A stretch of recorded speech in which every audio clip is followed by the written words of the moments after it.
Pulitzer to call the roll. Pledge first, yes. I would ask all to rise. Legislator Gaylord, please lead us in the pledge. Sure. Hand over heart, face the flag, and repeat after me. I pledge allegiance to the flag of the United States of America and to the republic for which it stands, one nation, under God, indivisible, with liberty and justice for all.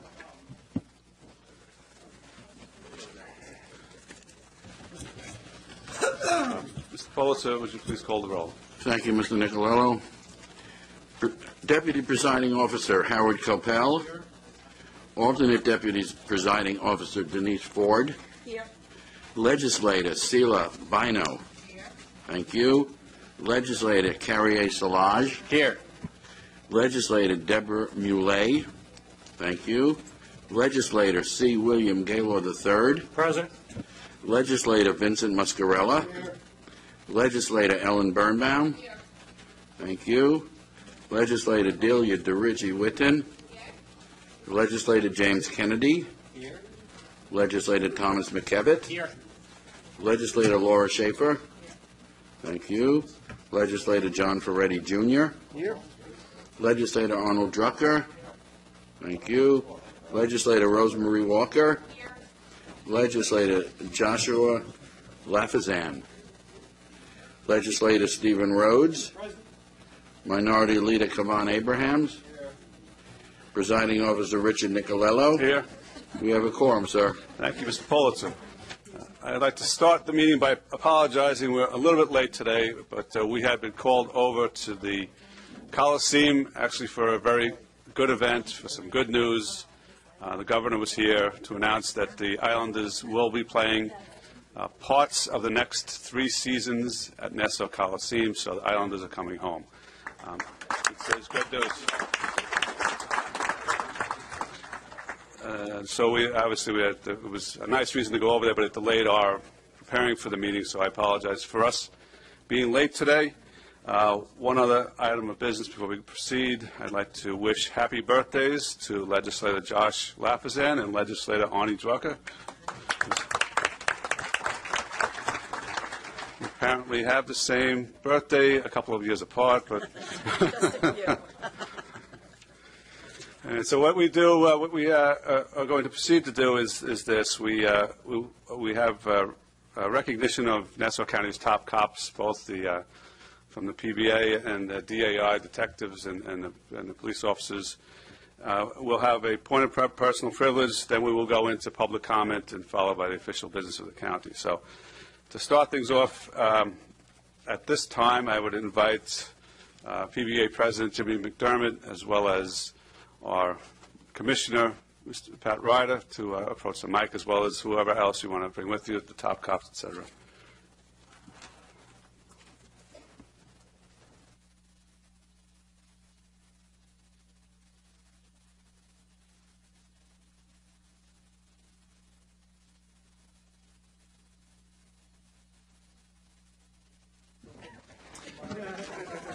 Good afternoon, everyone.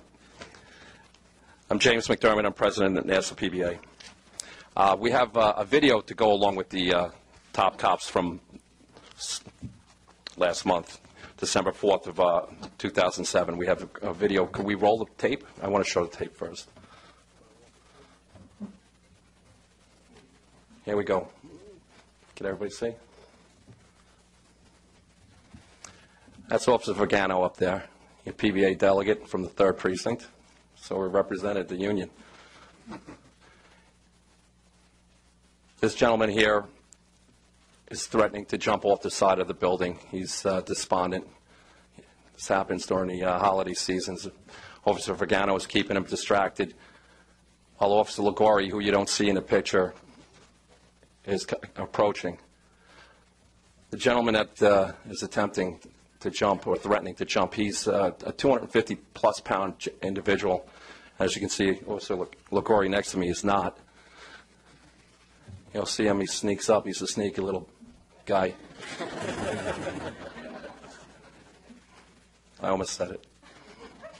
Come on, where are you?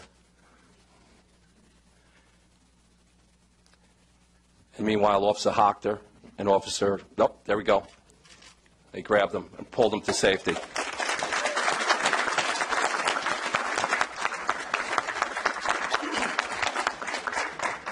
Yeah, I got a big smile. I saw that about 400 times. I keep playing it. Like it's on YouTube. If you see it, it's 450 hits, 400 of them are mine. I don't know what else I can say that the tape didn't say. The holidays come and people get despondent, depressed, and in this case, you had this gentleman who threatened to kill himself. Officers Hochter and O'Brien, who I were just about to comment on, they were down on the street, and they were clearing the street of cars and pedestrians. So God forbid he jumped, but they were keeping him preoccupied also all along. As Officer Ligori over here, the sneaky guy, came up and grabbed him. And let me tell you, that is very. That was a big man. He could have went over the side very easily if Officer Vergano wasn't there with him. But they brought him to safety. These guys did a remarkable job, and that's why they're top cops for December of 2017. I just want to thank you guys. You did a fantastic job. This is a little bit different with the video, but here we got the new commissioner. No, not yet. Oh, that's right. I jumped the gun. Well, if I had anything to do with it, the new commissioner. Acting Commissioner Ryder, here you go. Good afternoon, and thank you for taking the time out of your busy schedule today. I want to first commend these police officers for the job well done. Every day when we deal with our community has a lot of different issues that we handle. This is just one of them, and people have become very despondent during the holiday season. That's a 30-foot drop, and Officer Ligori, along with the rest of the officers, did an outstanding job. I can't thank them and commend them enough, but again, that goes back to that training they receive in the academy, and how they can talk to an individual and keep him calm while the other officer came up behind and pulled him off. And the other two down below, very courageous, that if that individual did jump, they were there to try to break his fall and obviously would have injured themselves. So they put themselves in harm's way. So, again, a great job, and I thank you again for all the support that you give us with the police department. Thank you.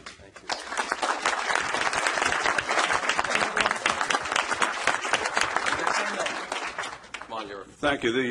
Just wanted to say that the professionalism, the courage, as Commissioner Ryder said, that the willingness to put yourselves in harm's way is truly something that's awe-inspiring on us. So you really represent every man and woman in blue very well. So congratulations, gentlemen. Would anyone like to say a few words? Okay, I'm sorry. Before we get to you, Legislator Gaylord. So I want to say congratulations to the men in blue, specifically Officer Ligori, a Lynbrook resident. Outstanding job, but he's no stranger to danger, okay? He's a prior military service guy, injured in combat, came back home. He represented his country well. He represents his county well. He represents the men in blue extremely well. We're very proud of you in Lynbrook.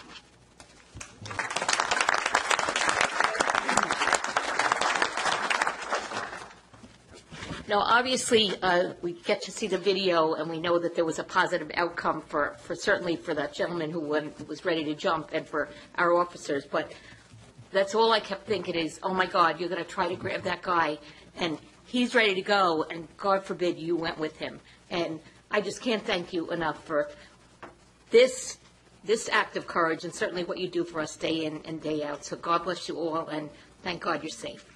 Thank you. Thank you. Speaker Nicolello, and members of the legislature, I'd like to thank you for this honor and this recognition. This is the work that the men and women of the Nassau County Police Department do every day. It often goes unrecognized as we go from call to call, but this is why we're here, to serve the public and protect the public. And this, fortunately for us, was caught on video, and the public was able to catch a glimpse into what we do every day. So, this is the kind of great things that, or the sort of great thing that goes on in communities across the United States each and every day. So, we'd like to thank you for this recognition, this honor, and we appreciate you having us here today. Thank you.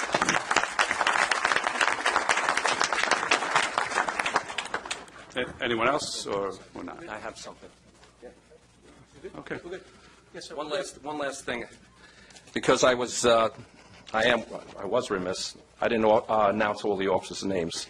They were Police Officer Michael Vergano, Michael O'Brien, Stephen Ligori, and Edward Hochter. Thank you, guys. You're the best.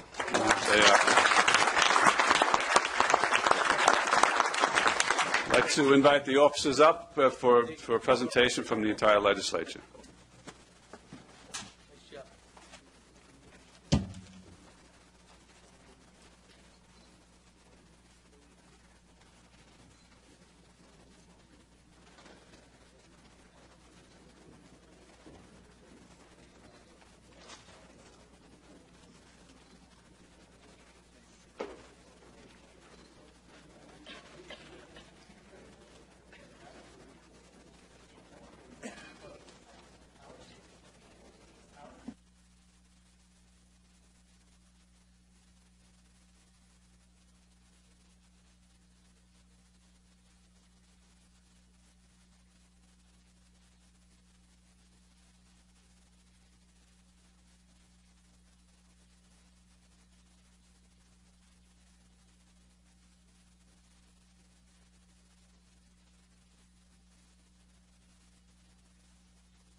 We also have a presentation today for the detective top cop of January 2018.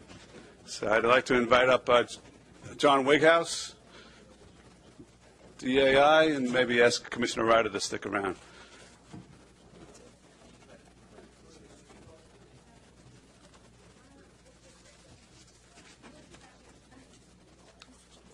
There's two, I think.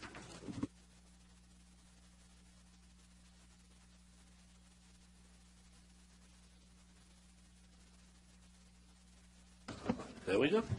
Good afternoon. I'm John Wickhouse, President of the Nassau County Detectives Association. I'd like to thank Presiding Officer Nicolello, Minority Leader Abrahams, and full Ledge for honoring our detectives today. Today we have Detective Gary Ferrucci and Detective James Malone from the Homicide Squad. On November 9, 2017, a 21-year-old dental student was driving eastbound on Hempstead Turnpike in Levittown and was turning into a Stop and Shop parking lot.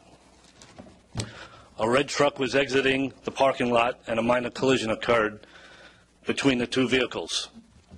The female contacted her mother by cell phone and approached the male driver of the red truck. The male in the red truck proceeded to leave the scene of the accident without exchanging information. The female victim was next to the truck, fell to the ground, and received debilitating head injuries, and later died at a local hospital. Detective Gary Ferrucci and Detective James Malone conducted an extensive investigation to ascertain the identity of the subject responsible for the fatal collision. Using all the investigative tools available to them, the detectives successfully identified and arrested the subject. It is with great pride that we are here to honor Detectives Ferrucci and Malone. I would again like to thank the full Ledge for your continued support of the Nassau County Police Department. Thank you.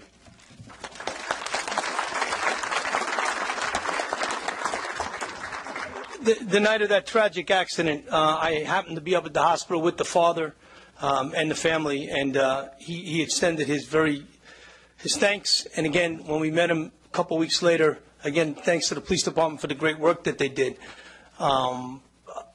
It's tough when you have these type of situations. You don't know which way to address somebody, but this gentleman couldn't have been more supportive of law enforcement, as all of you have. That night, we received more Crime Stopper tips in the history of Crime Stoppers Board. So the public came out and did the right thing. We used the signage that was provided by this committee here that we were able to put forward and purchase, and it just shows you how engaged we are with our community, and again, getting them involved to help us. One thing on a lighter note, I know, Jeff, it's your birthday, and I think Detective Ferrucci, who has 48 years in the police department, doubles your age. So, happy birthday and congratulations to all of them. Thank you.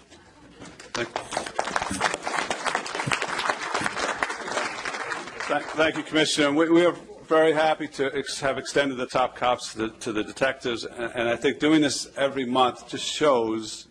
And I'm sure, actually, that there were many, many other incidents and activities that you could choose from. But the fact that we're doing this every month, and the fact that we have men and women such as that come before us, just shows you the work that our Nassau County Police Department is doing.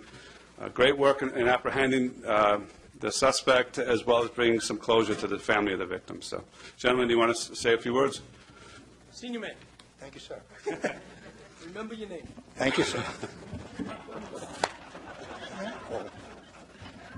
This is my commander. This is, first off, thank you for having us today, and we appreciate the opportunity to let you know exactly what transpired in this case. A very young girl, a student, was on her way home and was involved in a very minor traffic accident. We see her trying to exchange information. We see her on the video trying to speak to the driver. And then she goes out of the picture, and unfortunately out of the picture for good. We, and then our commanding officer, Lieutenant Fitzpatrick, and many, many members of the homicide squad and the vehicular crimes of the Nassau County Homicide Squad, and of course all the detectives, put their heads together to bring this to a complete and utter conclusion with the arrest of Mr. Coppola. So we thank you for the resources. We thank you for the opportunity to do what we do. And we thank you for the new commissioner. Thank you much.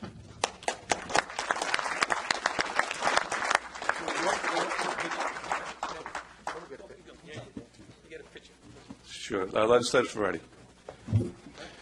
Thank you, Presiding Officer. Just a quick extra thank you to Detective Ferrucci and Malone. This incident happened right around Thanksgiving in Levittown, and it really rattled the Levittown community.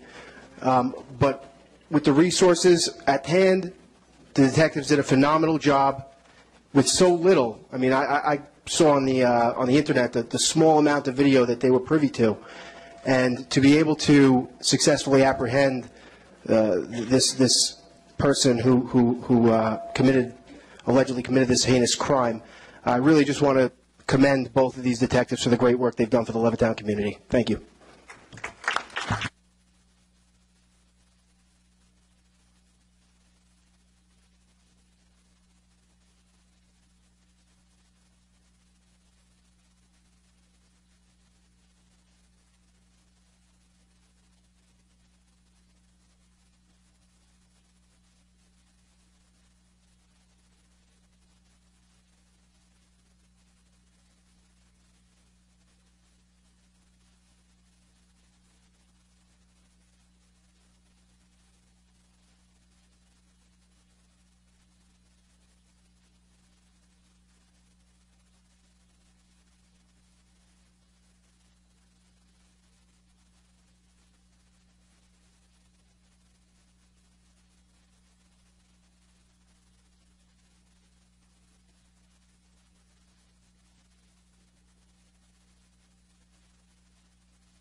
We have a point of personal privilege from our Minority Leader, Kavon Abraham.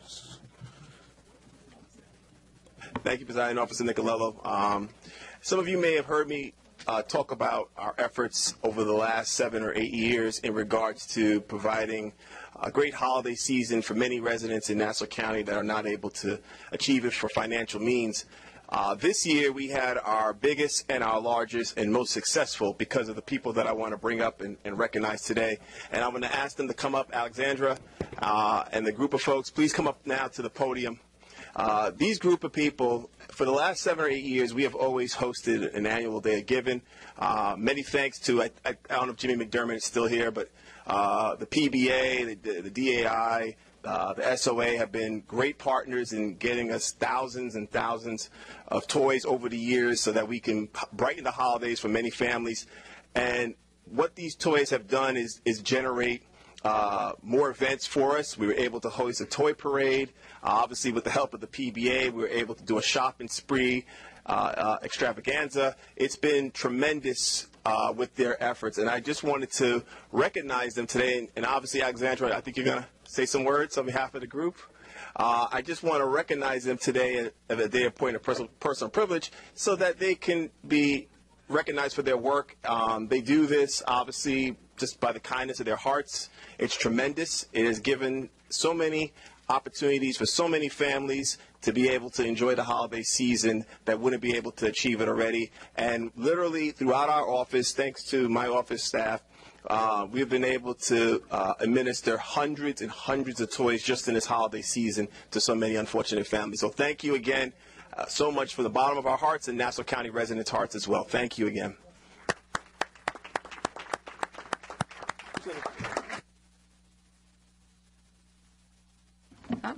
This year, the Police Foundation partnered with Toys of Hope Foundation and the Police Department to give away over 1,000 toys on December 2nd for a toy parade. Thanks also to the generosity of our board member, Neil Friedman, and his company, Alex Brands, that donated hundreds of toys. We gave toys away in Freeport, Uniondale, Hempstead, and Roosevelt, and a great day where police were able to interact with the community. And then, in addition, we also did our partnership with the PBA and the DAI and the SOA for a holiday toy giveaway at Maddie's Toy Store on right before the holidays. So I want to thank all of them for their support and for helping us to make many families in Nassau have a much better holiday season.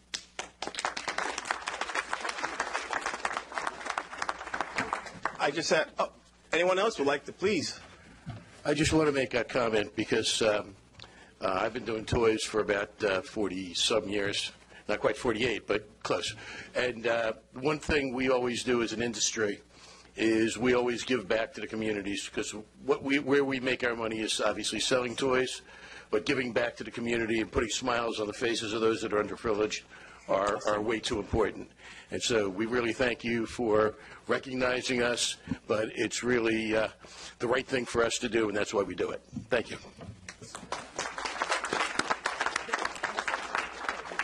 Anyone else? Hello. Hi. Hi, Melissa from Toys of Hope. I'd just like to thank all of you, especially the police department and the police explorers, all the legislative people involved, from the county exec to the commissioner to everyone, because it's a team effort to distribute the amount of toys that we distributed on that one particular day. That parade, about 3,000 toys.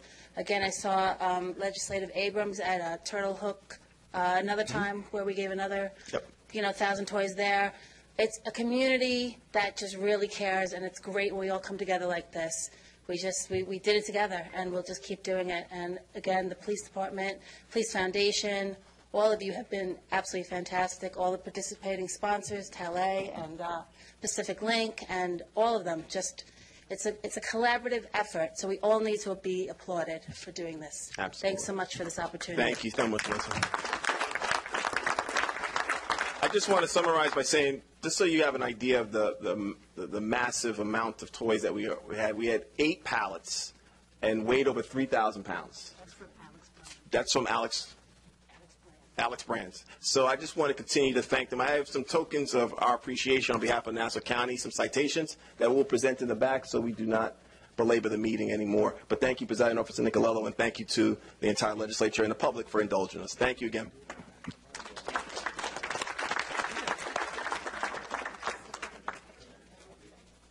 You want to? What's that? No, sir. I'm good. I think I said enough. Thank you.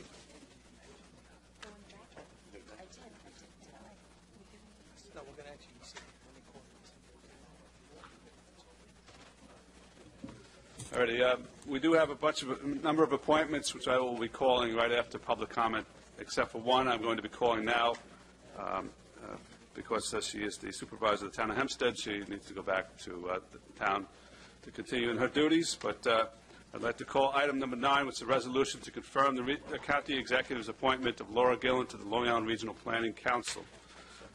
Moved by Legislator Coppell, seconded by Legislator Abrahams. Supervisor Gillen, would you like to say a few words?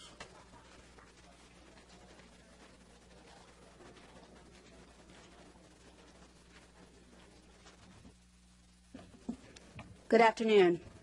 I'm honored and excited about this appointment. I hope you will support it. I look forward to working with my colleagues on the town board and you, my colleagues in the legislature on the county level, to really bring new economic development to this region that is needed, and to bring great things to keep our tax base expanded and to keep our millennials and our retirees here in Nassau County and on Long Island. Thank you. Thank you, Supervisor. We look forward to working with you as well, and all of the things that you mentioned are certainly priorities of ours as well. Thank you. Thank you. Any questions for the Supervisor? All right. Hearing none, all in favor signify by saying aye. Aye. Those opposed, carries unanimously. Congratulations. Thank you. Thank you, Richard. Okay, sure. All right, we have a number of slips for the public comment period. Just again, ask that you keep your remarks to within three minutes. When you approach, we'll just ask you to sum up. If you do, it assists in terms of making sure everyone gets a chance to speak today. Our first speaker is Valerie Anderson Campbell of the Long Island African American Chamber of Commerce.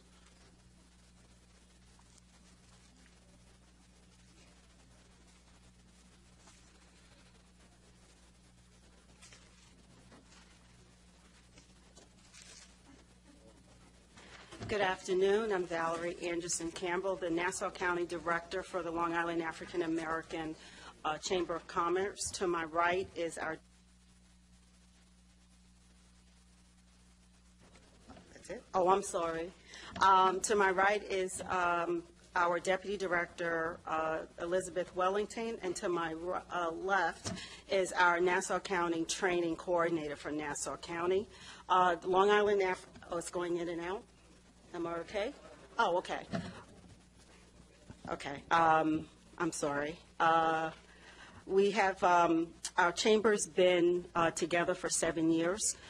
We are working with the chamber to be an advocate for the small businesses in our community. We're working with Legislator Bino on her bond security program. We're also working with the controller. We meet 6 times a year to bring procurement opportunities to our small business owners, minority as well as the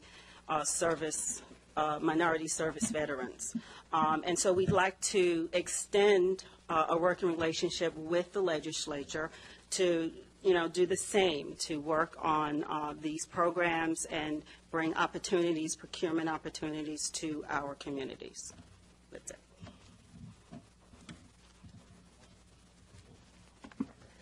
Thank you very much for taking the time to come and speak with us in regard to your chamber. And I look forward to meeting with you, and I'm sure that with Legislator Bino, with her leadership, in this area too, that perhaps we could even help you to expand your presence here throughout Nassau County, because you provide opportunities for people to know how to own businesses, how to grow with them, how to make the right decisions when forming a type of business to make sure that they stay financially viable. And this is something that we're looking forward to, and I'm glad to hear that you even mentioned even with our veterans. You know, this is something that we've been, seem to have had a problem with, trying to bring this more to the forefront.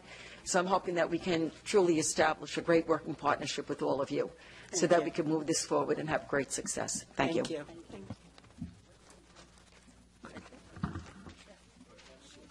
Thank you, Presiding Officer. So I would like to say thank you for taking your time out to speak with us today and to continue the dialogue, which is utmost importance to the minority business enterprise and also our service-disabled veterans.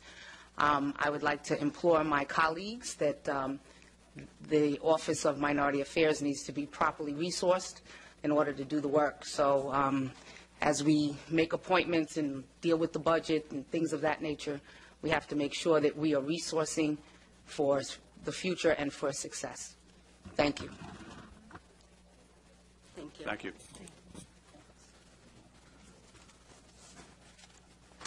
Next speaker is Mita Meriday.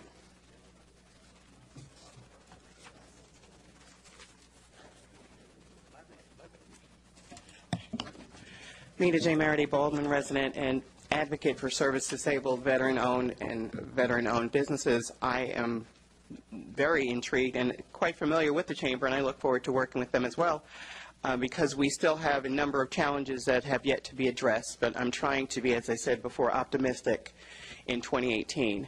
But unfortunately, we still have not addressed the infrastructure as far as the numbers. When we talk about procurement and opportunities and things of that nature, just like when you build a house, you still have to have the infrastructure in place. So we need the numbers. We need to know exactly where do we stand so that we can determine where we can go. As I had stated in previous meetings, that we are still looking at a number that says Nassau County has 11,000 veteran-owned businesses, but who are they, where are they, what is their capacity? So, as I said, I have cards I will exchange with that, and we do look forward to seeing what is going to happen with the Minority Affairs Division, Department, Committee. We don't know what the configuration is going to be, but we're hoping that it's a little better than what it was. Just want to put that out there. Parking, parking, parking for visitors. This is very apropos because we do have more people who are attending the meetings. Now we encourage more residents to come on a regular basis because it's important to find out what is going on firsthand from those of you who are the stewards of our tax dollars, as opposed to waiting for the news to break on News 12 or in Newsday. Let's try to be more proactive versus reactive. It could save us a lot of money in the long run. But parking is still an issue here.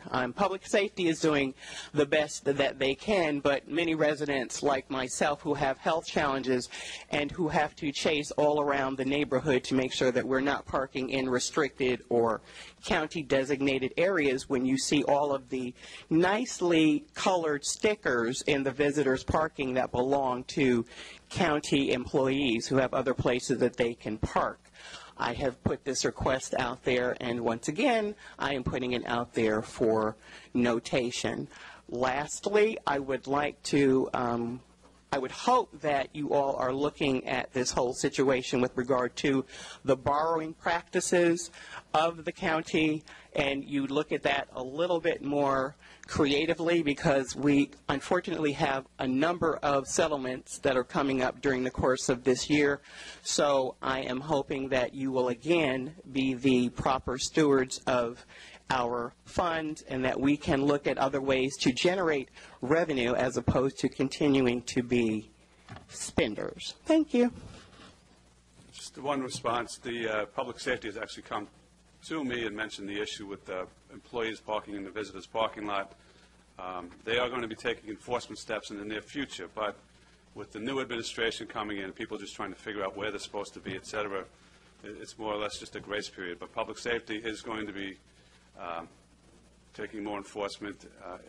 There's still going to be limited parking, but those spots that are designated as visitors, we anticipate to be kept open in the future. I appreciate that. Thank you. Sure. Next speaker is one of our former colleagues, good friend, legislator Fran Becker.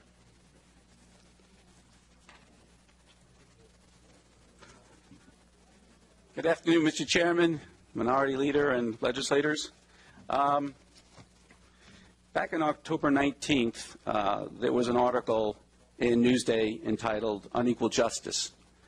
The article basically, I've not heard anything about this article or any discussion about it since that time, and I wanted to bring this to your attention. The article speaks about, policing in Nassau County, in particular the racial disparity of people arrested. But I'm not here to talk about that necessarily because I think aggressive policing is very, very important. And I think it benefits all communities, especially those who may be problematic.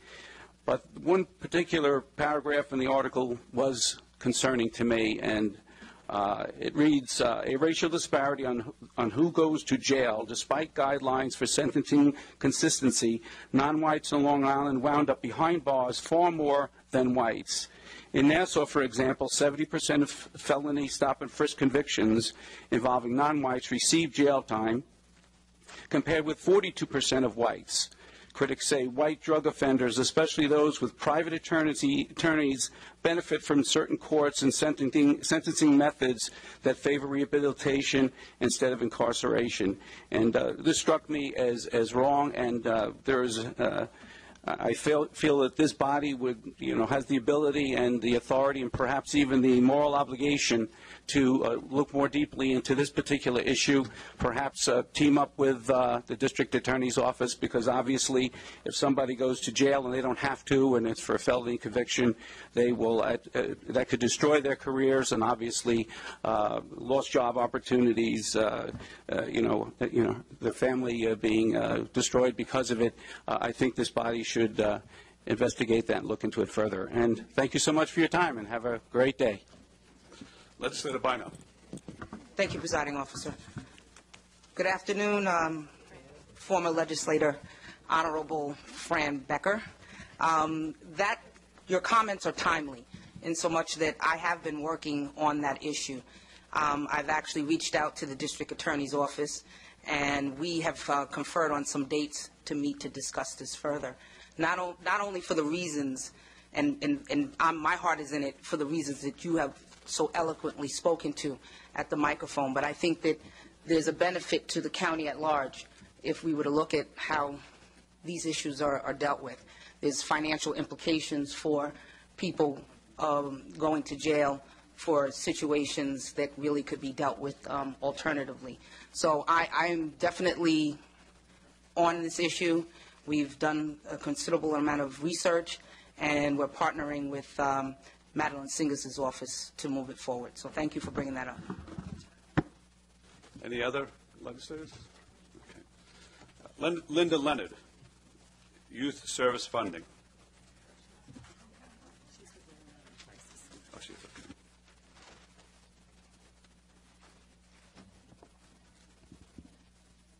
Do I have to hit this button? Good? Okay. Well, good afternoon. I see there are some new members here, so I'd like to say welcome and congratulations, I guess. As you've heard, not yet today, but you have heard from several individuals on our coalition, as a Christmas present, the youth service agencies were delivered a year-end Christmas present of a 25% cut. Our contracts, which had already been processed, were pulled back, and we had to do new contracts for 9 months, thus delaying the whole system of advances and seeing money. My point is to tell you that cutting youth services simply does not make sense. Bottom line is, it's just stupid. Across the state, youth services have had the reputation of being bats and balls, but that's far from the case in Nassau County.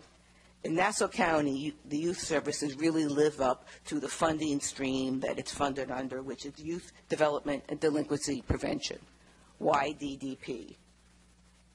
Youth services in Nassau County provide critical services to kids to keep them out of trouble, such as mental health counseling, crisis intervention, suicide prevention, substance abuse counseling, employment counseling, after-school programming, and I could go on and on.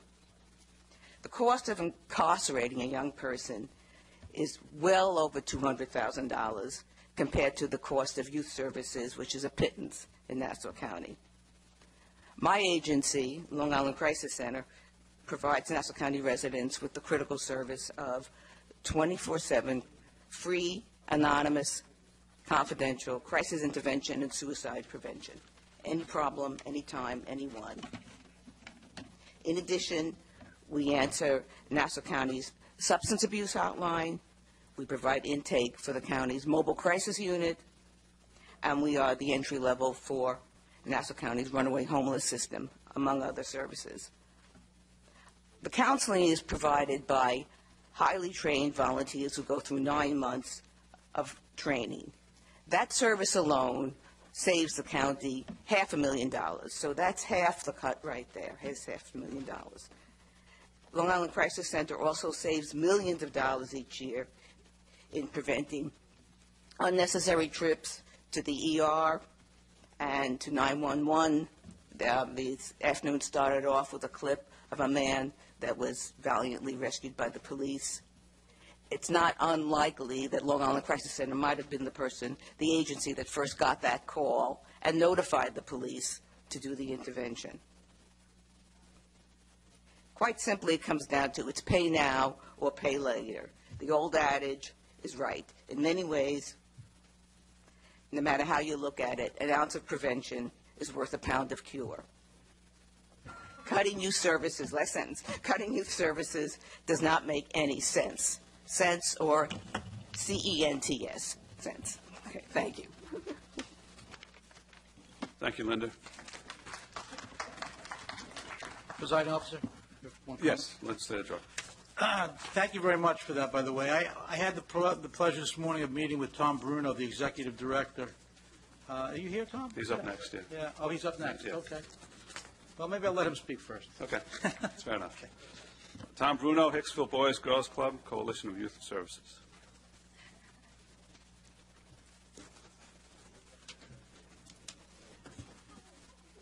Good afternoon, everyone. Well, I'm back again. I hate to say it, but as Linda had mentioned, we were given a very early Christmas present that we were very unhappy to receive. The 25% cut that we're going to be receiving in funding is going to be very disruptive to our system. In the past, we always got a one-year contract, and we were given the 25% cut or whatever kind of a cut was given to us. This year, we got a 9-month contract. Not only that, also our advance is going to be 25% less than what it normally would be because of this budget cut. What's happening now is employees of the agencies have been told by their executives that they may not have a job in September. So what's happening is we are losing people who have dedicated their lives to this profession of youth services because they need to work. So now we're put in this position of trying to hire people who may be leaving and hiring folks with the assumption that in September they may not have a job to go to. This is critical for us. We have been here many times, and this is the first time we've ever faced a situation like this. Because our contract started so late, we may not see our advances until maybe, if we're lucky, April, maybe May. So that means that we will be getting no money from the county shouldn't say no money. Whatever we haven't spent or gotten back from last year's contract, we may not get money for this new advance. It's like I said, maybe April, maybe May. This is devastating. You know, we're trying to run a business. We're trying to support the county. We're trying to provide services to the most needy people in our communities. We need your help to make sure that this money gets restored as soon as possible. We're losing people.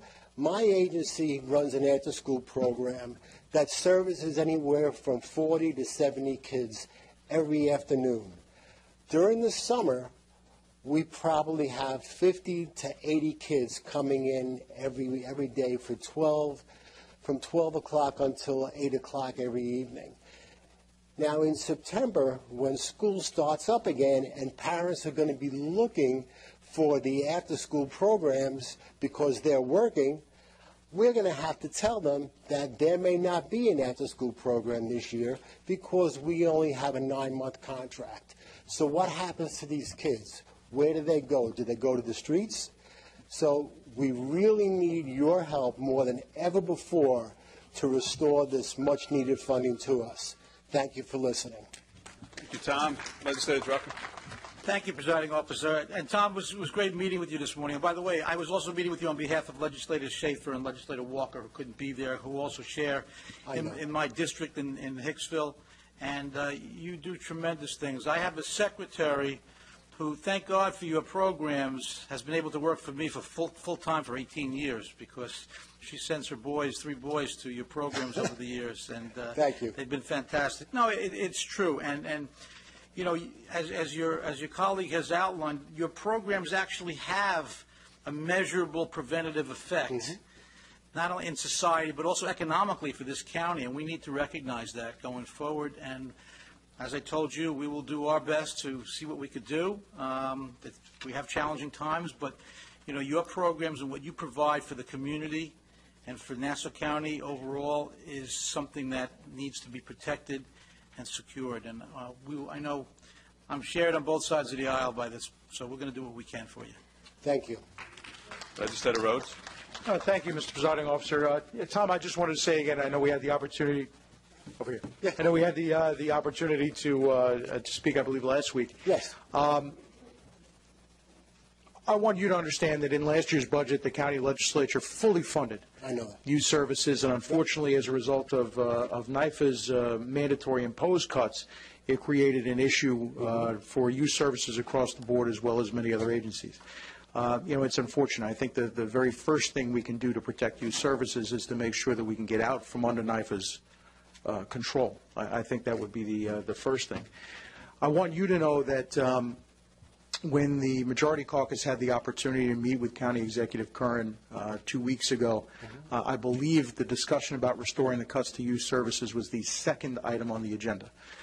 So I want you to know that it's in the forefront of our thoughts, and I know that from our side of the aisle, and I'm sure from the other side of the aisle, it is an absolute priority because I think you are, you know, when we talk about being proactive and reactive in terms of law enforcement, really, our youth services are the proactive portion of law enforcement as well as providing so many other vital services.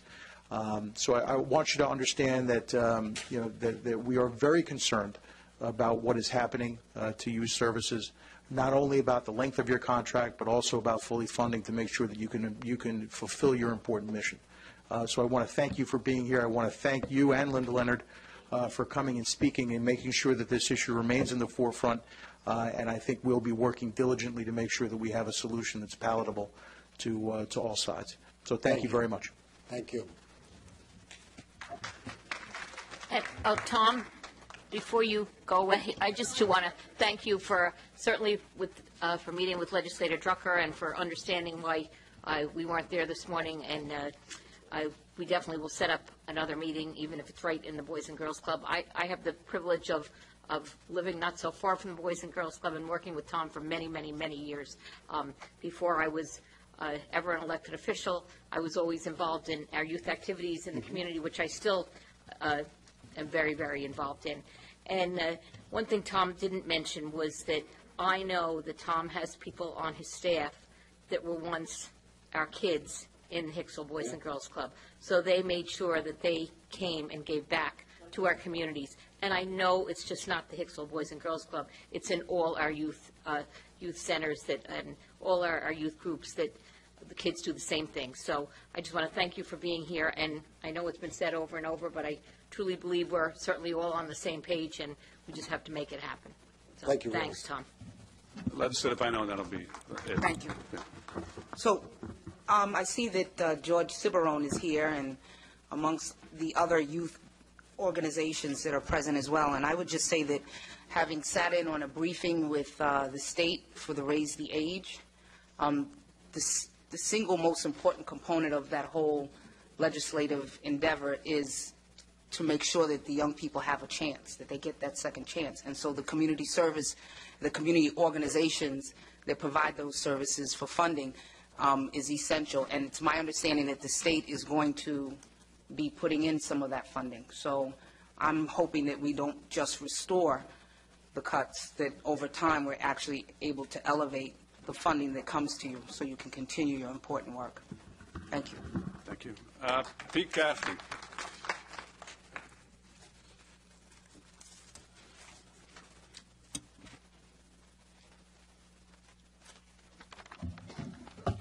Good afternoon. Name's Pete Gaffney. I reside in Westbury, Long Island.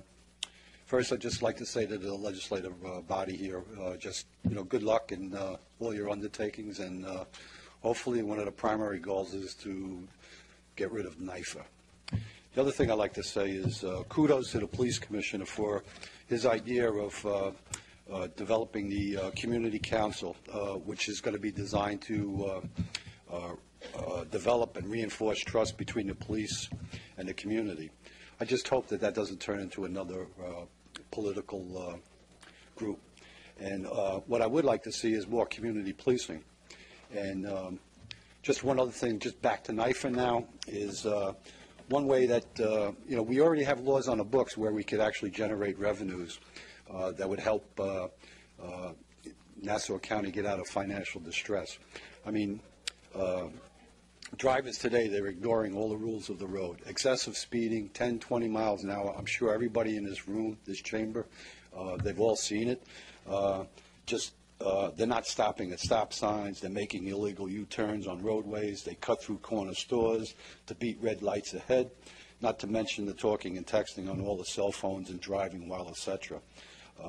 Drivers today, they're just out of control. And it's all shapes and all sizes. I mean, young, old, men, women.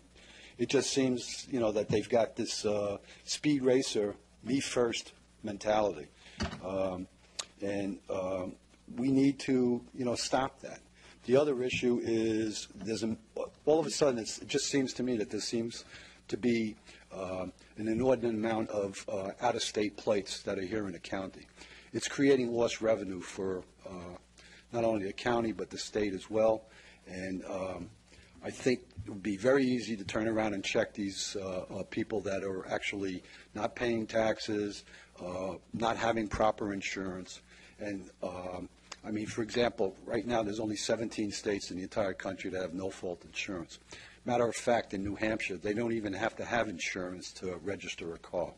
So the point is that, by not enforcing some of these laws, and by the way, in New York State, the law is within 30 days, a person working here must get a New York State license. I mean, by not enforcing these laws, we're doing a disservice to the people here, making our insurance rates go up, our taxes go up, so on and so forth. So anyway, just thank you, and good luck in the future to this chamber. All right, thank you. Okay, thank you. Richard Clattery? Okay.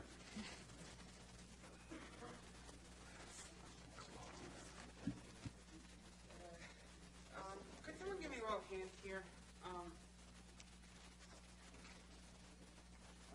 I think someone's recording me. Can you record me?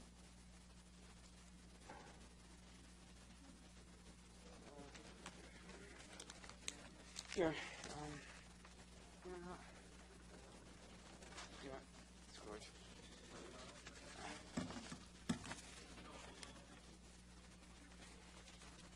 Alright, stand up. Okay, it's easy. Just aim at me, and you should be just fine. Okay, turn on the camera, and I'll just ask them to record it. Enjoy. Sorry. Okay, am I on? Good. To the members of the legislature, another year has arrived with the hopes that maybe we can find a way to help restore funding for the buses and restore the routes that were lost because of the bus cuts. I am well aware of the situation between you, the legislature, and NIFA, and I know that you guys... I'm sorry. and I know that you guys need money to correct this problem. Now, there is talk, if it's still true, about using funds collected from traffic tickets. That is a good start, but I might have something decidedly better, albeit a seasonal item for the short term. Collecting tickets from people and businesses who do not believe in properly shoveling their walks. You may be wondering, why this insane request? Well, for as long as I have been here in Long Island, there has been a decided problem. You see, where I used to come from, after a major snowstorm, not unlike the one we had recently, out came the shovels and the salt, and we shoveled our walks. Here on the island, it seems to me that very few people care about this sort of thing, because after a major snowstorm, it's almost impossible to find a safe path without having to walk in the street. This is especially true along Hempstead Turnpike. Do you know what my favorite nickname for Hempstead Turnpike after a major snowstorm is? White Reaper Way.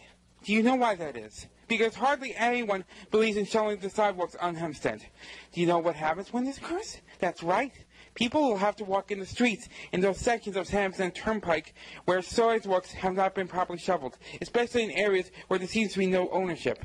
I pity those people who have to do this because there is no shoulder to safely walk on, unlike roads like Newbridge Road. I pity them because one mistake on the part of the driver could kill these people. Very good. And not just those who can walk, but for those people who are in wheelchair or people who use walkers or other implements are especially vulnerable because they have an almost impossible task of getting to and from places without serious help because of the snow. I'm sorry. I know I go a little bit fast. So I'm wondering, who is responsible for enforcing the clear snow sidewalk rules in this county, and especially who's in charge of shoveling the walks where the county has ownership over? Is it because from where I'm standing, it seems like no one is doing their job, and the fact it must be changed, whether it is town or the county or both. So what I am saying in my own way is that you don't just serve drivers, you serve everyone. So please, try to find a way to restore the bus lines and keep our sidewalks safe for everyone. Thanks.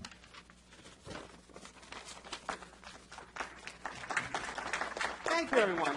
You've been a wonderful one. Joanne Borden. Okay.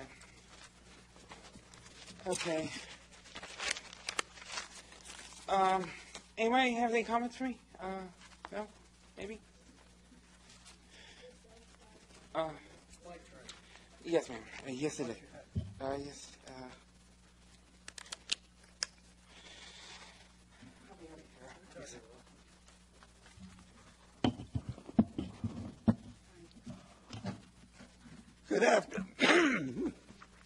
Good afternoon, Happy New Year, and congratulations on your re-election and election, and especially Mr. Nicolello and his new position. I'm here once again to ask you to add transgender people to the Human Rights Commission law. Some people feel that the word gender in our law implies our rights. But legal dictionaries define gender as the state of being a man or a woman, and unfortunately, no mention of transgenderism. The experience of New York, Suffolk County, and elsewhere proved laws like ours leaves us totally vulnerable to harmful discrimination. Our proposed law simply defines the word gender to include us and would provide us with the protection like everyone else in Nassau County. In spite of the emotional burden of keeping my true self a secret because of the shame and guilt cast on me, I adopted a male persona for 84 years. And was a good citizen who served in World War II and voted in every election. Then, 8 years ago, I lost my protection from harmful discrimination. Suddenly, unexpectedly, All I did was publicly declare who I always was. Scientists explain that as soon as a child recognizes boys and girls are different, they don't pick a gender. Every child knows its gender intuitively, the same way every mammal knows its gender. No one chooses a gender. It's built in and automatic. People who oppose transgender equal rights fabricate excuses that, given rights, we will harm women in restrooms and locker rooms. We'll harm young girls and invade their privacy. All that is false. All our neighbors, 23 million people in half the country, over 180 million people, live with transgender rights laws, and we don't hear of a bad incident. None. If I had more time to speak, I could present police reports to verify this. There are no reasons to refuse my request for a vote, only excuses. Past the gender human rights law, there is no downside. Thank you for listening. Thank you.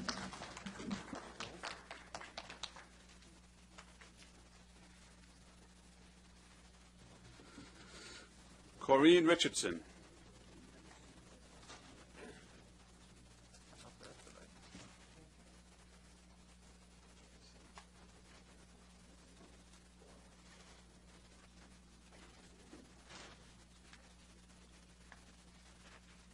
Good afternoon.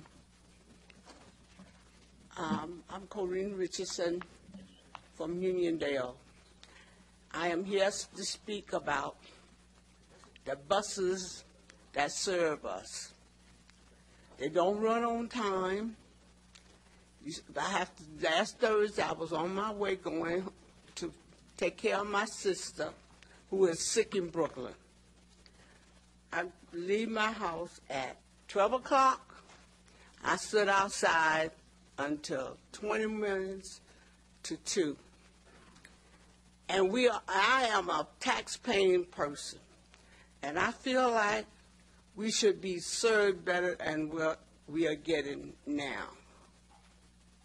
I'm asking the legislature to look in our transportation because it's bad. And I am a senior citizen, taking care of senior citizens. So I was very upset because I shouldn't have to stand out there that long to wait for a bus to go to Brooklyn. When I'm coming back from Brooklyn, I get better served over there than I do over here. And we pay too much taxes. We are not being taken care of properly. Then we have you need to train your bus drivers, some of them, not all of them, because I've been riding the bus ever since 1963. And the ones that we have now is very rude to the passenger. They do not talk to you right. I got on the bus that same afternoon to go where I was going, and the bus driver was yelling at me, you didn't put the proper chain in. Sometimes the fare box does not read properly. And I realize the bus drivers have jobs to do, but the thing about it is, they shouldn't blame us for things that not working right. And I said to him, I put the right chain in. He said, you sure? I said, yes, I did. We get this all the time when we are riding the bus. Argument. This can create a lot of problem for the driver. It can create a lot of problem for the passenger. It's time for someone to really start looking at our fare box on the bus because it don't work properly. and I take the bus a lot. Thank you. Go ahead. Ms. Richardson? Hold on one second.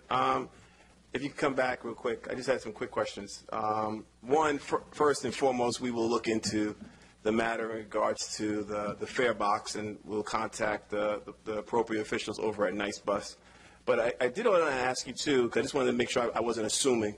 What was the bus that was actually 20 minutes late? Which route was that? That's on the 55 line. So the Jerusalem one. Okay. Yes. Okay. So you were trying to connect from there, and then eventually you would go to Hempstead Terminal, and then from there connect to where Brooklyn. Yes. Your connection from the terminal to where you were going in the city, that bus was there on time? It was just Yes, the 54, that bus, 55? The N6 run properly.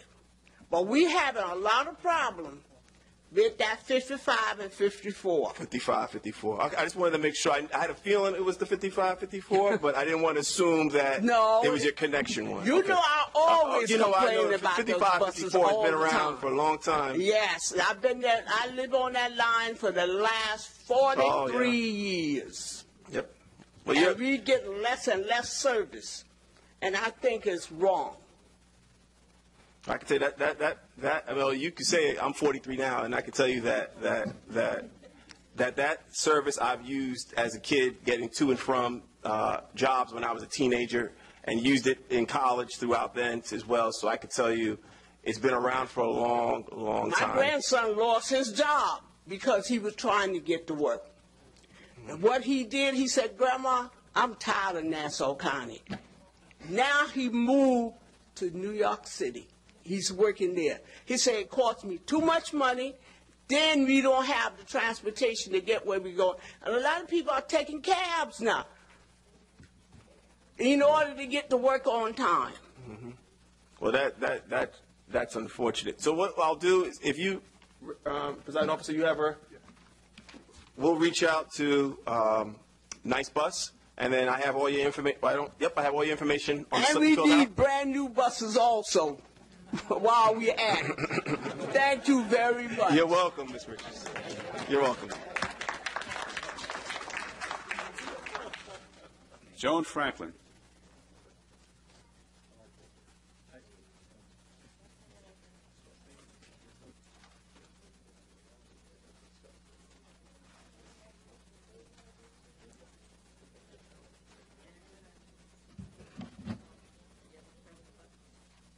Ms. Franklin. My name is Joan Franklin. I'm a resident in Unidale. Okay, just try to speak into the microphone so it's a little difficult to hear. Surely. Thank you. My name is Joan Franklin. I'm a resident in Unidale, and I also belong to We Are Concerned. Okay, that's an organization in Unidale. And that was what left was one of my colleagues who is a member. Okay.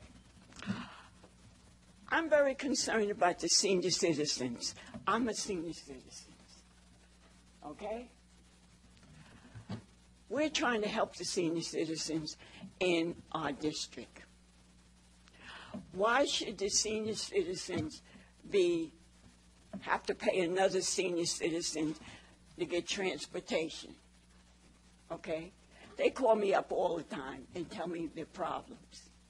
I'm a senior citizen, so I know what they're going on. It's hard for them if they have a cane to get on the bus. This is Nassau County. I'm quite sure you can afford to get some vans in our district for the senior citizens. I get calls up to 11 o'clock, but that's okay. That's okay with me, because I'm going to try to help the best way I know how. And here they are. Joan, I don't have this, I don't have that. I have to call another senior citizen who has a car, and he will get paid by that senior citizen. Does that make sense? Because they did a lot for this country. They built a lot with their bare hands. This is not fair. And this is my neighborhood. I want better things in my neighborhood, even for my children, the children. And it doesn't make sense that they got to go around paying other seniors to take them to shopping and everything. What has this country come to? Now, we wonder if we can get some kind of help like vans to pick them up so they can go shopping. Okay, Belmore has it. They got the vans. You should see them. They're nice vans. They take them around Roosevelt Field. They go to the rack and stuff. And here we are. We have nothing. And the people get on the bus. They got the cane. And the bus, like she said, the bus is not that great. So, is there any way that we can get some kind of grant or something to get vans and stuff for our district? Thank you, Presiding Officer. How are you, Ms. Franklin? Yes, we could definitely look into it. The vans you're talking about that are in Belmore, those are not nice vans, though. You're talking about regular vans. Then I already called them up. You know what I mean? They told me, call, ask the legislators or whatever. But they're not sponsored or operated by NICE. No, so it could be a county initiative, could be a town initiative. I was just talking to Legislator Bino. I know up in North Hempstead they have a Project Independence. Yes. So which gives seniors some independence, so not relying on their friends. So yes, we could definitely take a look into that operation. We can reach out to the folks here in the county to see if there's any types of resources or what it would take to be able to get a program like that up and running. Yeah, we really need it. We really need it. Absolutely. Okay. Okay. And thank you. Thank you, Ms. Franklin. Okay. Bye. Thank you, Ms. Franklin. All right, that concludes our public comment portion of our meeting. Thank you, ma'am. Thank you. We're going to jump into our business part of our calendar. What I'm going to do is I'm going to be calling the appointments first, since they are here. We expect that Mr. Kasha will probably generate the most questions, so we're going to leave you to last if you don't mind. We're going to leave you to last, and then we'll do the other ones first. So let's start with number 10, resolution number 5 of 2018. It's a resolution to confirm the county executive's appointment of Robert Kennedy to the Long Island Regional Planning Council. Moved by Legislator Rhodes, seconded by Legislator Abrahams. I know that Mayor Kennedy could not be here with us today, but anyone have anything to say or a comment that might? Sure, go ahead. Thank you, Presiding Officer Nicolella. I know Mayor Robert Kennedy could not be here today. I actually spoke to him sometime last week. He had a previous engagement, but I think as we considered with Supervisor Gillen, I think the mayor will be a great addition to the board, and I look forward to voting for his appointment to the board as well.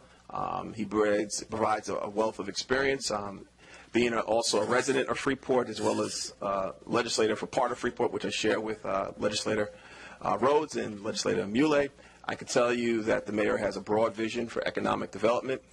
Some of the businesses that he's been working to attract and some of the corridors he's looking to focus on, I think his input would be extremely valuable to this process and to this board as well. Legislator Muley. Yes, thank you. I just would like to concur with what Minority Leader Abrahams said. I believe that Mayor Kennedy will bring a wealth of knowledge and experience that will be very valuable to this committee, and I look forward to voting yes. Thank you. Any other legislators? Legislator Rhodes. I certainly concur with my colleagues. Mayor Kennedy has dedicated himself to an outstanding working relationship with both sides of the aisle. His experience and his input is certainly invaluable in a variety of topics that have come across our respective desks over the years. I certainly think he's going to be a benefit to this committee. Okay, thank you. All right, and any further comments? Any public comments? All in favor signify by saying aye. Aye. Those opposed, carries unanimously. We congratulate Mayor Kennedy for us. Item 11, Resolution Number 6 of 2018, a resolution to confirm the County Executive's appointment of Gabriela Castillo to serve as Executive Director of the Coordinating Agency for Spanish Americans. Moved by Legislator Walker, seconded by Legislator Abrahams. Items before the committee. Ms. Castillo. Good afternoon to all. Thank you for allowing me this space. I would like to just let you all know that CASA is absolutely a critical resource for our county, in particular for a rapidly growing demographic that I'm sure are part of many, if not all, of your respective districts. I come from 10 years of the nonprofit sector working with this population, with the immigrant population in general, and I hope that I can be a resource to you all in order to meet the needs of all your constituents. Thank you very much. Any questions? Thank you. No, we're good. Any public comment? All in favor signify by saying aye. Aye. Those opposed? The appointment carries unanimously. Congratulations. Thank you so much. Thank you. You can clap. Someone's clapping? Item 12 and Resolution 7 of 2018 is a resolution to confirm the County Executive's appointment of Kenneth Arnold to the position of Commissioner of the Department of Public Works. Moved by Legislator Muscarella, seconded by Legislator Drucker. Items before the committee. Mr. Arnold. Good afternoon. It's a great honor to be considered for this position, and I look forward to put my 30 years experience in the department to good use to maximize resources for the constituents of the county. Thank you. Thank you, Mr. Arnold. I can speak for myself, and I think my caucus, that we wholeheartedly support your nomination. You've been a dedicated, responsive public servant. You have a very difficult job to fulfill, I believe, with the loss to attrition of many employees and resources, but I think you're a good man for the job, and good luck. Any other? Okay. Legislator McKevitt. Yes, Commissioner, I just want to thank you for the time when you sat down with me. We were able to speak about some of the issues of your department, particularly with the 239F process when a person has an application on a county road. So, again, I want to thank you for your time and consideration, and looking forward to working with you in the future to hopefully streamline that process so we can get some developments in this project in the county to fruition. Thank you. Legislator Walker. I, too, just want to say I look forward to continuing to work with you. You've always been a pleasure. You've always been there for any questions, any help that I have ever needed in my past 8 years here on the legislature, and I know that that will continue. You've done a great job, and I'm sure you're going to continue to do a great job being at the top of the pack now. So thank you. Legislator Minority Leader Abrahams. Thank you, President Officer Nicolello. Ken, I just want to echo the responses of my colleagues that spoke before me. We look forward to voting for your confirmation today. I just ask, as you step into this role, obviously with new eyes and fresh vision, that you consider better ways that we can inform the public of projects that are going on in their area, especially the road projects. Maybe we can publicize it on our website, update people a little bit more frequently, so that they just don't wake up one morning and they see their road is grazed or getting ready to be repaved.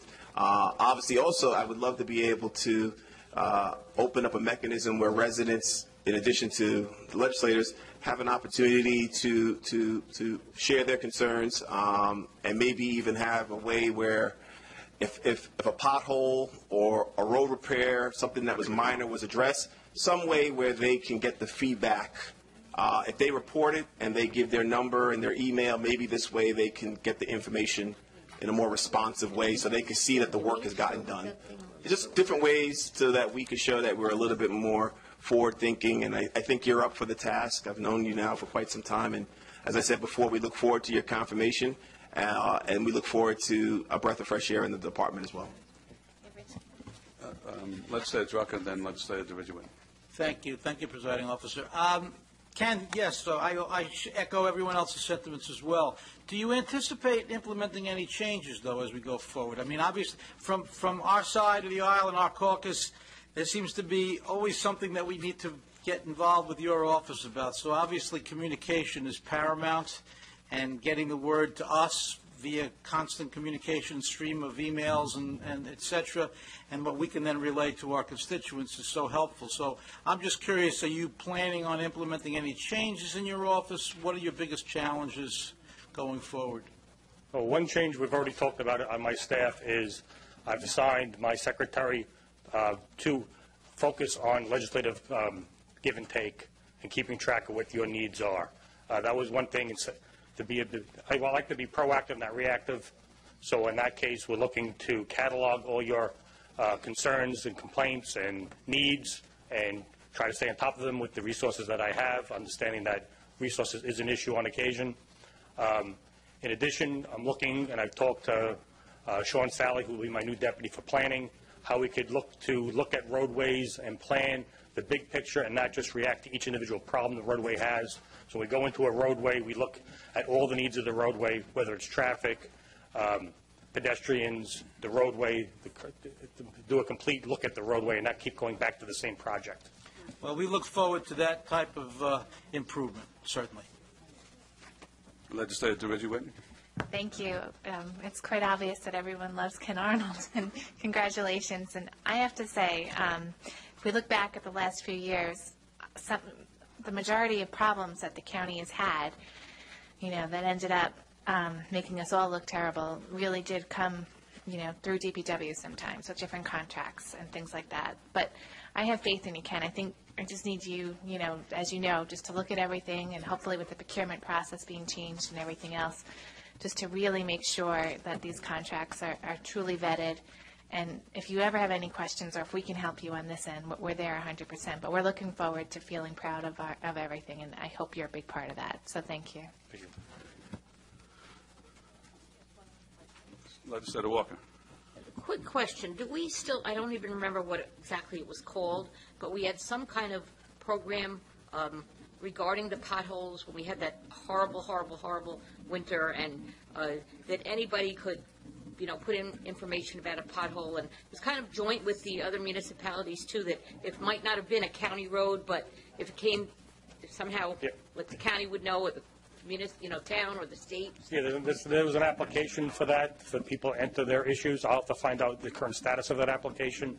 But yes, where people can submit pothole complaints, and it goes straight to our road maintenance office that will dispatch within 24 hours a crew to address. I'll have to double check to see if that's currently still the way it operates. Okay. Legislator Gala. So, in relation to the pothole repair app, I believe you do have a phone number, 571-6900, which is the pothole repair line that's manned. It's the number I call when there's a pothole that has to be repaired. In addition, the emails will go to you as well. So I think there are some systems out there that you can fine-tune and tweak to improve communication with our residents, so that they feel that there's responsiveness by the county to these kind of issues. Thanks. Thank you. All right. Hearing no other questions, any public comment? All in favor signify by saying aye. Aye. Those opposed? Passes unanimously. Congratulations, Mr. Arnold. Thank you.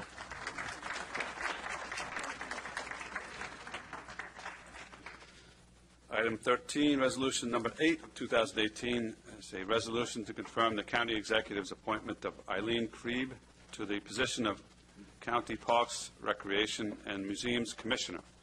Moved by Legislator DeRiggi-Whitton, seconded by Legislator Walker. Items before the committee. I want to thank you for taking the time to consider this position for me as Commissioner of Nassau County Parks. I've had the pleasure of working with many of you over the past few years, and I look forward to working with you on future projects that you have in your areas, as well as working with the new members of the legislature. Okay. Ms. Krieb, we've also had the pleasure of working with you over the last few years, very responsive, always answering our questions, and always here, and we appreciate that. I have a couple of questions or just areas, which, of course, starts off with the contracts and the number of late contracts that we have, is particularly at the parks. So I would request your assurance that that'll be a high priority in your administration or of the park system to get those contracts up to speed as much as possible. That will make life much easier for us also, as you can imagine, but we are already streamlining that process and most likely working with the county attorney's office to get some additional language into our contracts to expedite the process so that the entertainer feels compelled to respond to us. And then secondly, I was at an Irish American Center yesterday, and they were waiting to hear word of whether we were going to consider continue the concert series that we have in Eisenhower Park. Is it your intention to continue what we have been a very successful and popular series of concerts that we do? The concert series, as well at Lakeside and other of the smaller parks that we've done at Grant, some at Chelsea Mansion, they're well accepted by all of our constituents, so definitely we're going to continue with those. We just met last week and trying to see within the budget restraints what we can continue with, and last Friday we were just given the go-ahead to move forward on bringing or considering bids for different types of entertainment. But there's many concerts that there seems to be a real demand for, that we have the same large audience all the time, so of course we'll be bringing those back. Okay. And we're looking to give everybody a little bit of different taste this year also. Great. So we're in that process. Okay. And thank you. Any other questions for Ms. Creed? Legislator Shape. Since we're on the topic of the theater, are there any, is there any talk about any upgrades, or is that not within the budget? Just curious. I mean, the Lakeside Theater specifically. All of the parks are being assessed right now by the inspectors from DPW, and then I've been visiting also those parks to see what we could do for improvements to all of our facilities. The Lakeside is a little bit outdated, and we're looking to possibly look for revenue and sponsorships or naming rights or something to that effect that could help us get more funding into the facility itself and help us to bring in better shows and have better sound system and lighting and that type of thing. Okay. I, for one, vote for Tony Orlando. All right. He's a favorite. Legislator Bino, then Legislator Birnbaum. Thank you, Presiding Officer. Good afternoon. One of the areas that I've been outspoken about in terms of being developed upon in order for us to maximize our opportunities has been around the, I'll speak specifically to the African American Museum, where I believe that we could have, and I've spoken to you about it over the years, I believe that we could invest in that infrastructure and into that building there, make small investments that would allow for higher level exhibitions to come there that would bring people to Long Island, that would bring people to that museum. And they're not able to do that now because of climate control issues and other things. So I would really seriously like to see us not just focus on the African American Museum, but all of the buildings where, we have the opportunity to develop, invest in it a little bit so that we can maximize. I know for a fact that the African American Museum is struggling, to keep their budget afloat and to be able to provide services to the county at large. And I just know that if we made that small investment, they'd be in a much better position to do that. So I'd like to see some of that occur during your reign at the helm of the Parks Commission. Good luck to you. Thank you. Legislator Birnbaum. And then Legislator Ferretti. I understand what you said before, that a lot of residents like to hear the same concerts year after year, but I am concerned about a lot of the sole source and RFPs that we've seen when we go to approve the different artists each summer. So is there a way you could perhaps expand the Yes, we'll be process? vetting new entertainment groups through receiving videos, cost proposals, perhaps even going to listening to them. So we're broadening our reins by doing that. Because on Long Island we have so many talented people that would love to perform in our park. So Yeah. I would like to see more homegrown talent perform. Okay, and secondly, on a personal note, in my district we have a beautiful county museum that has been shuttered for years, the Saddle Rock Gristmill, and residents are very concerned about seeing this rehabilitated. So I hope you could see this as a priority.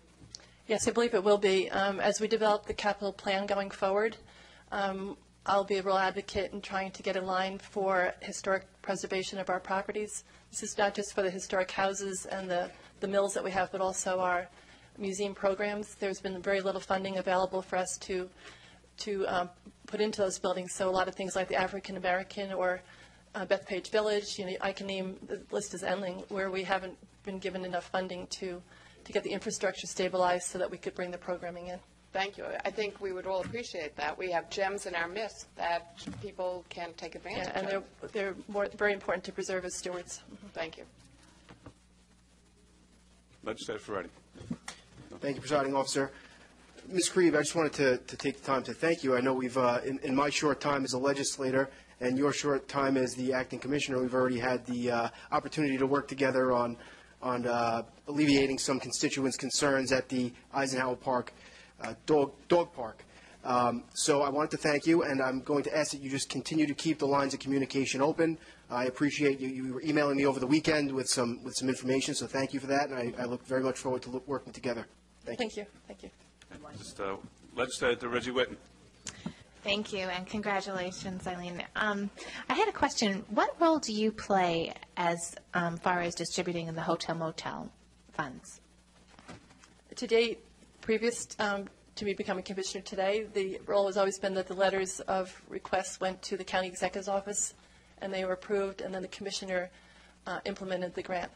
So those are the grants that had gone forward. Something else that's going to be considered possibly is bringing back the Hotel-Motel Board, which was a group of museum professionals who evaluated the proposals that came in and decided the funding that was available. Yeah, as a legislator, I believe that we really need to revamp that whole program because I know some requests are put in and we never hear anything back. And, and I'm happy to vote for them for other districts, but then at times I'm wondering, I'm not getting, any of them. And I feel, especially like what we were just speaking of with Legislator Mineola, that's a situation where hotel-motel could really come into play. Well, many cases we give African American a small amount of funding, but it's nowhere near the amount of money that they need to keep their, not just their programs going, but to have their infrastructure safe for the people to visit. So Right. It's a real balance. All right, and just on a personal ask, I have the Roslyn Grist Mill, which I know the money is available. I would love to see whatever issue we had with the contractor be. That contract is being redrafted today to accommodate the village and the Roslyn Landmark Society. That's wonderful. And hopefully That's it'll be good coming news. before your committee soon. Thanks, Elaine. And can I just make one quick general? It's very nice to have all of the department heads here today because when I was first a legislator, they used to show up to our ledge meetings, and I know that people can watch it on their computer, but to have you here and to see you and to know that you're hearing what we're saying and to be able to talk to you if we have to in person is a huge benefit that I kind of saw dwindle and pretty much disappear towards the end of last year. So if there's any way I can encourage the department heads to come to the meetings, I truly would love to see that. And congratulations again, Eileen. Thank you. Okay. You're ready. Hearing no other comments. Any public comment?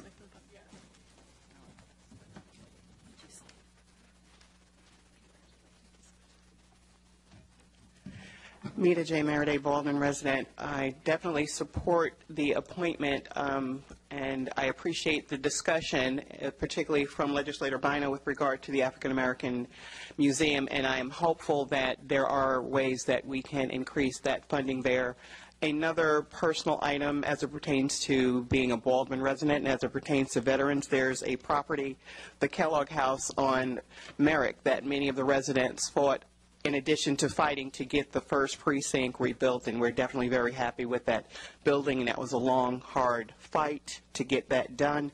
But we have this property, the Kellogg House, that has historic landmark status, and it was the home of a Civil War veteran that we're hoping that we can incentivize our elected officials to look at kindly in terms of putting some real teeth into developing that into what we feel could be an educational model and cultural model for the South Shore, because we have so few things there in the South Shore. I agree that the hotel-motel distribution process should be revisited, and as we're looking at grants and things of that nature, getting to Eisenhower Park is very challenging for many of our residents, and I'm so glad that the young, I want to definitely say the seasoned ladies who spoke earlier about their transportation issues, I'm hoping that all of you sitting there take heed to that, because if we can look at grants and provide supports and resources to get people to these concerts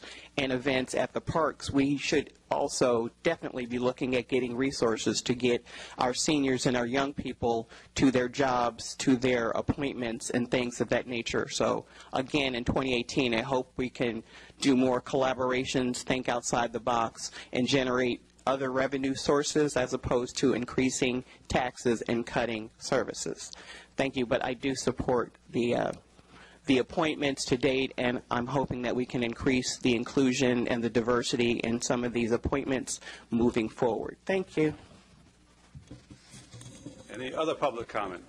Hearing none, all in favor signify by saying aye. Aye. Those opposed, item carries unanimously.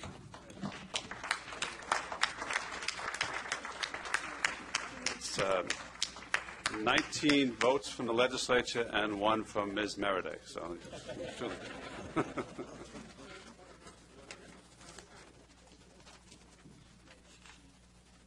she was there.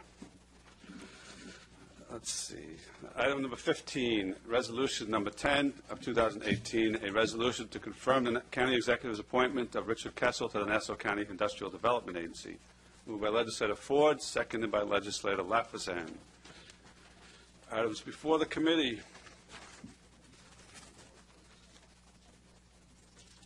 So, I see Mr. Kessel. Join us. Good afternoon, everyone. Rich, Denise, how are you all? Good to see you. You want me to speak or no? Oh. You want to say a few words? Well, no, that's true. Now, it's great to be here with so many people that I know and people that I've worked with over the years, and I can't help but just notice that I started my career in public service and in government over on 1 West Street at the Board of Supervisors hearing room, and you listen to a lot of the issues that people bring up, and they weren't that different 30 years ago, and I was one of them that made a lot of those comments.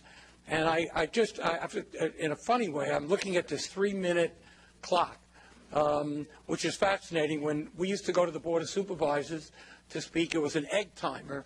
It was very old-fashioned. And I remember my good friend, departed, but a wonderful guy, Fran Purcell, once told me if I spoke one more time at a meeting, he was going to start timing people 3 minutes. And so here I am today, and it's a great honor. I look forward to working with the county executive. Laura's going to do a terrific job, and I know a lot of you well on both sides of the aisle. I look forward to working with you to make the IDA strong and a tool to attract businesses, because the more businesses we get here, the firmer the tax base is going to be. And I think that's critically important. And let me just say one other thing. In addition to tax breaks, we ought to look at energy breaks as well. You know, we've got 3 companies out here, one of which I headed, the Long Island Power Authority, but also National Grid and PSEG Long Island. And they have some of the strongest energy conservation and efficiency programs in the country. And I think if we can bring them in and utilize them to help attract the business, if I were a business and someone told me that they would make my building more energy efficient and lower my electric bill and make it sounder for the environment, that's a home run. So I hope to be able to use some of my energy experience to bring that to the IDA, and I look forward to working with every legislator here to see that that's accomplished. Thank you. Thank you. So we should call this the Richard Kessel. Yeah, 3-minute clock. Yes. I think naming rights, yeah, for you your should. new position. No, I do remember. I must say that I wasn't universally liked by some of the members of the Board of Supervisors at that time.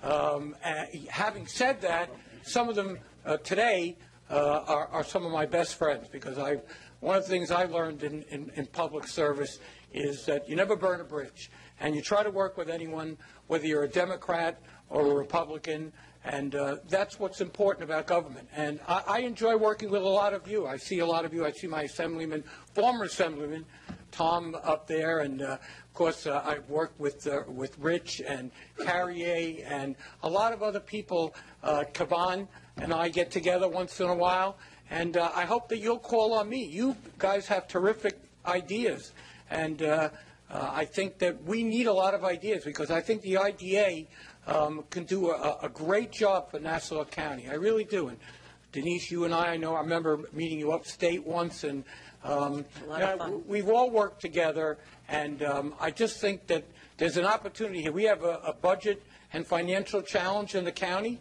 and I think the IDA could be one of the keys to that solution.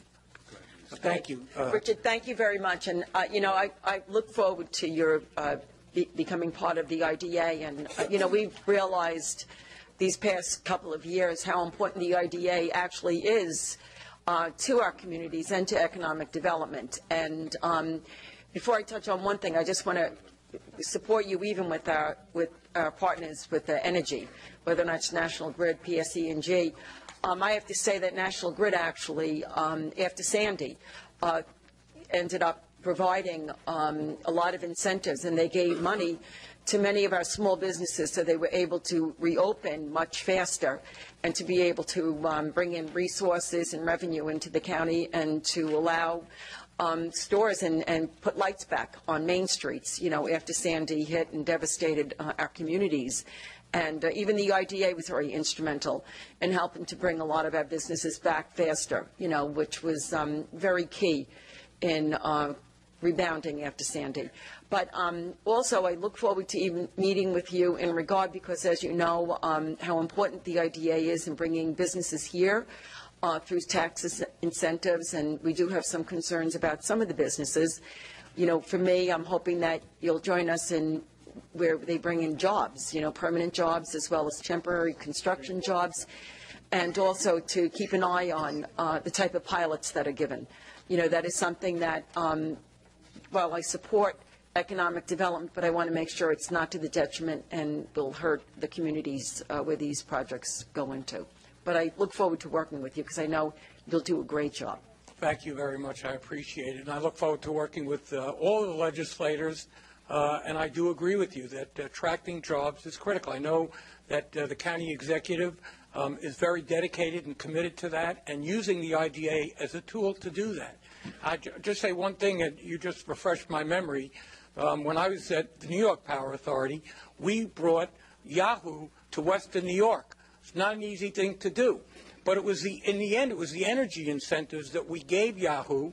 I had the great fortune to meet with one of the founders of Yahoo, and we were able to open their first East Coast facility in Western New York. It's not an easy place to go to, but the energy incentives that we gave them are critical. And the more you can do to give energy incentives, for instance, renewable energy, solar energy. You put a rooftop on a company that's dedicated to the environment. Again, it lowers their electric bill at the same time, and it's environmentally friendly. You're going to attract a lot of companies to Long Island, and I think we've ignored using energy as a tool to get business to come here and to move to Nassau County. So I agree with you 100%. Okay, there's a number of legislators who would like to speak, and it's going to go in this order. Legislator Schaefer, Ferretti, DeRiggi-Whitton, and then Gaylor.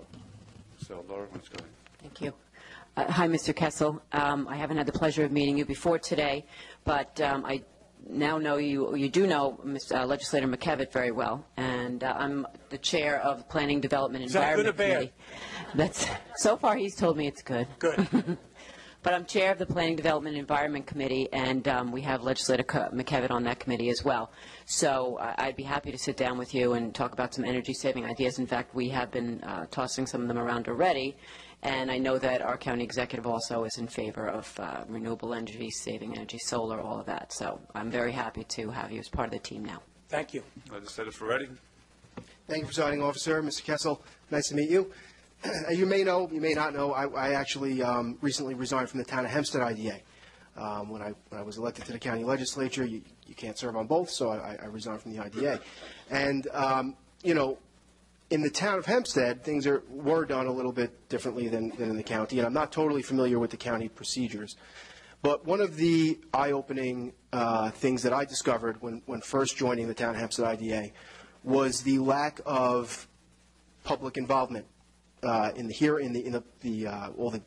the process, really. But there were public hearings held, most of which we would have no attendees from the public. And so we looked into ways to correct that and to get the word out there. And one of the things that we did in the town was we increased the notice requirements for the applicant to extend to the elected officials in the county, the state, and the town within the area where the project was being proposed, including the county legislature. Now, there actually is currently a pilot that was approved in Levittown, in the 15th Legislative District. I don't know if you're familiar with it, but it was the old North Levittown Lanes bowling alley, which is, it's being made into a senior facility.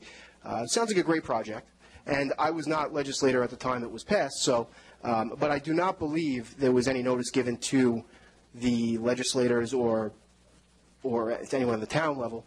So my question to you is, would you be in favor of expanding the notice requirements for the applicant in the county IDA to include the elected officials where the project is being proposed? I think it's a terrific idea. Okay, great. Thank you. Legislator DeRiggi-Whitton. How are you? Heidi, how you doing? I don't know you personally, but I guess you also served with my father when he was a supervisor under Don DeRiggi. I hope he didn't give you a hard time for anything. He did a little bit. All right, well, let's forget that part. But he was, behind the scenes, he was a very warm guy and very friendly to him. And, those meetings of the Board of Supervisors were, let me just say, a little bit raucous. They were very different than this today, but it was a pleasure working with him. Thank you. Well, he spends his time playing tennis and kayaking now, so. Tell him I say hello. I will. Thank you for that. And I just wanted to agree with what Legislator Ford mentioned. If you could really look at these applications for pilots, I know that there's something going on in Glen Cove where they said there are 500 permanent jobs for a condo. I just can't see how we could have 500 permanent jobs for, a luxury condo building. So if you could just spend that extra time in validating how many jobs are put down on the application to make sure that there is some logical reason, to justify it. And I also agree that we would love to be notified when you're considering a pilot. And the last thing I just want to mention, it has been brought to me that I understand sometimes there are conflicts or whatever, but if we could just meet with some of the unions, I know sometimes they feel left out of certain situations. And I think, especially if they're local, the more we can do with them, the better. So thank you. And congratulations. Thank you. Legislator Gaylor. Thank you, Presiding Officer. I'm the 6th District, Lynbrook, Massapequa, Valley Stream. We've taken a beating on the town of Hempstead's errors, we'll call it, in that pilot program with Green Acres. Pilots that are less than existing taxes that are being paid by commercial businesses should be something that is closely scrutinized by the county IDA. I wouldn't expect that that there would never be a time where a pilot would be given at a lower rate than what the current taxes are being paid, because it creates a redistribution of the taxing requirement on the other residents, residential or commercial, and huge impact to our taxpaying citizens. So as you go forward, please consider that. Maybe relook the lessons at the town of Hempstead IDA, the good and the bad there, and glean what you can. Notification of elected officials on IDA projects, keeping us informed is definitely something that I would recommend, as well as ensuring that the public is notified. Again, part of the problem in the Valley Stream pilot IDAs was that there were some meetings and not one resident showed up to voice concern. Not one constituent from the community, not one elected official from the village was at the meetings. That should be a sign that something's not right, and we have to do better. So I hope you do. I wish you all the best in Thank you. your appointment. And just so you know, I agree with you 100%. When I was at LIPA, we opened up our meetings to the public, just like you do with the legislature, and I commend you for that. And as someone who was sometimes shuffled out and shut out of meetings years ago, I get it. And so I think that's critically important. I did follow the whole saga, which is continuing, with the Valley Stream School District and the town of Hempstead IDA. I think, by the way, it's unique that you've got you know, sometimes you have a county IDA, but then you have a town of Hempstead IDA, but I don't think there's a town of North Hempstead IDA. Just as an example, I know in Suffolk you have an IDA, and I think you have a Babylon IDA, but we ought to take a look at that, because again, maybe it's duplication, and you know, there may be ways to make things more efficient. So I think that's another thing to look at. What I'm excited about is that the new county executive, and I've known her for a number of years, told me early on that one of her goals was to utilize the IDA for economic development. So it's a key thing. And I know that a number of the legislators who have spoken to me before today said the same thing. I mean, it's a tool, and it's critically important to use it. But transparency is everything. I agree with you. Thank you, sir. Okay. Legislator Bino, and then Legislator Szilagyi, and then Legislator Drucker. Thank you, Presiding Officer. Hi, good afternoon. So, to Legislator Ferretti's point about making sure that each legislator is advised, and, you know, all the electeds in the area, I sent a letter over a year and a half ago requesting that exact courtesy, because there was a pilot issued within district, and I was not aware of it. So I would hope that that would become a part of best practices, but even beyond that, a policy within the IDA. Also, you know, I have also that share the concerns of Legislator Ford as well as Legislator DeRiggi-Whitton regarding the cost-benefit analysis that's undertaken for these pilots. And so, yes, I believe that we should most certainly, you know, have a better tool or process in place for analyzing, you know, the information provided by the entity requesting the pilot. But I also think that in terms of enforcement, we need to be doing a better evaluation of those pilots in the post, and in the event that they fail to yield the number of jobs or bring the level of benefit to our communities to which they have said they would, we should be clawing back those pilots. Enforcement goes a long way. Nothing beats enforcement but enforcement. So just the threat of, you know, of saying we're going to enforce and not doing anything and not having any teeth enacted to do it, I think is a failure of the IDAs. One of the other things that I would be remiss if I don't say it is that I'd like to see IDAs start to pay attention to the surrounding areas. I'd like to see almost like a mapping so that we can determine what areas are getting these pilots. And we should start paying attention to areas that are being oversaturated by pilots. It has a negative impact to not only the taxpayers, but the school districts and other special districts. So I'd like to see some, I don't even know what the term is, geo-mapping or whatever it's called, in place so that we can start to look at not oversaturating any particular area with these pilots. I think it's a disservice to those residents and the community at large. Thank you. Thank you. I agree, and I think those are excellent ideas, and I will follow up on them. Definitely. Legislator Szilagyi. Thank you, Presiding Officer. Good afternoon.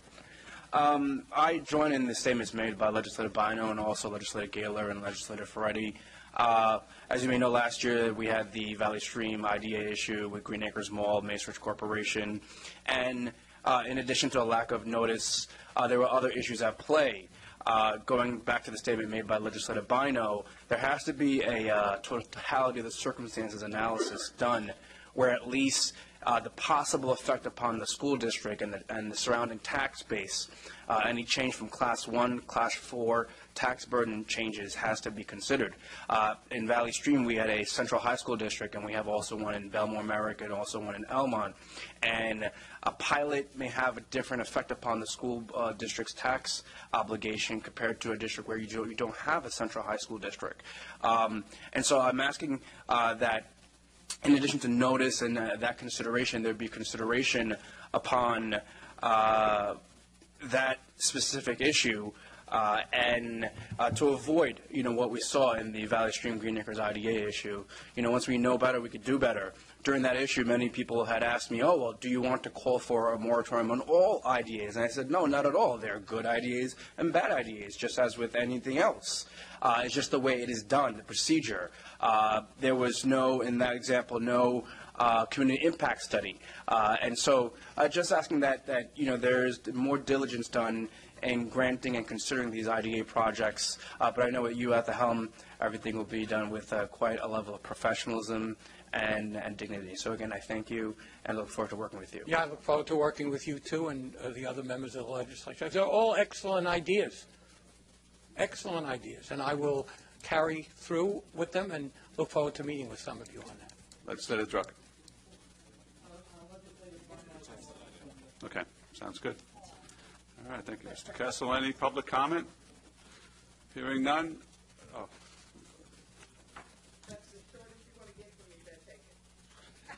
Go ahead, go ahead. Thumbs up, all right. I thought you wanted. All in favor signify by saying aye. Aye.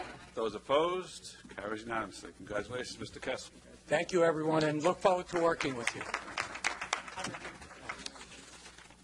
Resolution number, item number 8, resolution number 3 of 2018, a resolution to confirm the county executive's appointment of Jared Cashow to the position of county attorney.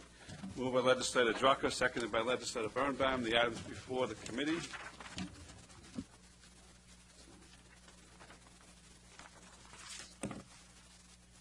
The appointments before the committee, not the item. Yeah, before the legislature. Good afternoon, honorable legislators. I am pleased to appear before you in support of my appointment as county attorney for Nassau County. I would like to share with you a little about my background and to answer any questions you may have in relation to my confirmation. My family has lived in Nassau County for generations. My parents, Eileen and Jim, my father who's here today, met at Wantaw High School. They moved to Rockville Center in 1979 when I was 1 year old and have lived there since. I am a proud product of Rockville Center Public Schools and graduated Southside High School in 1996, the same year this fine legislature was established. I graduated Lehigh University with a Bachelor of Arts degree in 2001 and Brooklyn Law School in 2005. After graduating law school, I served as an assistant district attorney in the Domestic Violence Bureau of the Bronx County District Attorney's Office. There I prosecuted cases ranging from arson to attempted murder and gained significant trial experience. I left the Bronx County District Attorney's Office in December of 2008, shortly after my wife, Deirdre, who's also here today, and I purchased our first home in Rockville Center. Together, we have 3 wonderful children, 2 sons, Henry, age 9, Oliver, age 7, and our daughter, Tess, age 5. After leaving the Bronx County District Attorney's Office, and for approximately the last 10 years or so, I've worked as an attorney in several areas of law, all of which I believe will help inform my role as county attorney. Initially in tort defense. There I obtained significant experience defending against tort claims ranging from premises liability to professional malpractice. I then moved on to tackling complex commercial litigation, where I gained significant managerial experience, leading teams of attorneys, vendors, associates, and experts in preparing multi-million-dollar cases for trial. My experience handling government compliance and regulatory work is also notable. Reviewing and responding to both criminal and investigatory subpoenas and administrative demands requires clear and effective client communication in order to mitigate exposure and ensure compliance. Finally, and most equally important, is my experience representing municipalities and elected officials. I have worked defending municipalities and have handled all facets of municipal law, ranging from labor and employment matters to defending against taxpayer lawsuits. In short, my legal career has been broad in scope and deep in complexity. Since my appointment as acting county attorney at the beginning of this month, I have already implemented several initiatives. First, I've assembled a hiring committee comprised of 3 senior staff to review resumes and interview candidates for the position of deputy county attorney. I've charged that hiring committee with identifying a diverse group of high-quality attorneys with a strong desire for public service. I'm in the process of identifying and appointing top-notch bureau chiefs and deputy bureau chiefs responsible for supervising, training, and maintaining an efficient and productive staff of attorneys. I've instituted a regimen of monthly bureau chief meetings to foster and develop intra-office communication about best practices and proper case management and staffing models. I'm also conducting department budgetary review with a goal towards achieving optimal staffing levels, striking the right balance between using outside counsel and in-house resources. My goals as county attorney are to, first and foremost, remain responsive to both the administration and this legislature, to reduce the county's litigation costs by bringing more of the legal work that can appropriately be handled by deputy county attorneys in-house, and by carefully monitoring any matters that must be handled by outside counsel. Also, I'd like to create both in-house and county-wide training programs that will reduce liability through effective risk management protocols and prevention strategies on a county-wide basis. I can pledge to you that the county attorney's office under my tenure will be guided by the following principles. First, again, responsiveness to the needs of both the administration and this legislature. Second, the integrity of the county attorney staff. Third, new levels of competence through recruitment and training. And fourth, appropriate efficiency and effectiveness in the use of county attorney resources. It is my honor and privilege to stand before you today to seek your confirmation as county attorney. The county attorney's office is a venerable institution with a long history of representing Nassau County, and I am honored to be County Executive Laura Curran's choice for the office. And as I've pledged to her, I will also pledge to you that I will support and uphold the highest standards for the office. I thank you for your consideration and look forward to your support. Thank you, Mr. Cashow, for that statement. We have been hearing, some of us have been hearing that the county attorney's office, as a result of people being let go before the end of the year, is so understaffed at this point that lawyers are just going into court and adjourning almost everything because they don't have people to try cases, et cetera. My initial question for you would be, were you involved with the decision-making in terms of letting people go from the county attorney's office? No, Mr. Presiding Officer, I did not have any role in that decision-making process, and I am in the midst of ensuring that our skeleton crew of attorneys are established as soon as possible. We're looking to push the hiring process as quickly as we can, and we're reviewing all the resumes and transcripts that were both submitted to the transition committee as well as to the office subsequent to my appointment. Okay, all right. So the county attorney is going to have to staff up.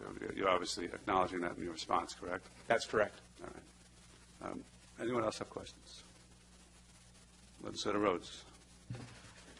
Oh, sure. I'm sorry. Okay. Okay. Mr. Cashow, good afternoon. How are you, sir? How are you? I'm doing well. Thank you for asking.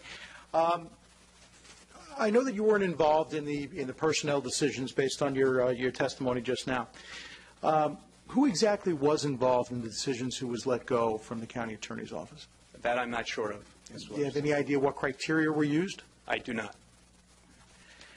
Were those decisions, do you know, made by the transition team? I suspect. Okay.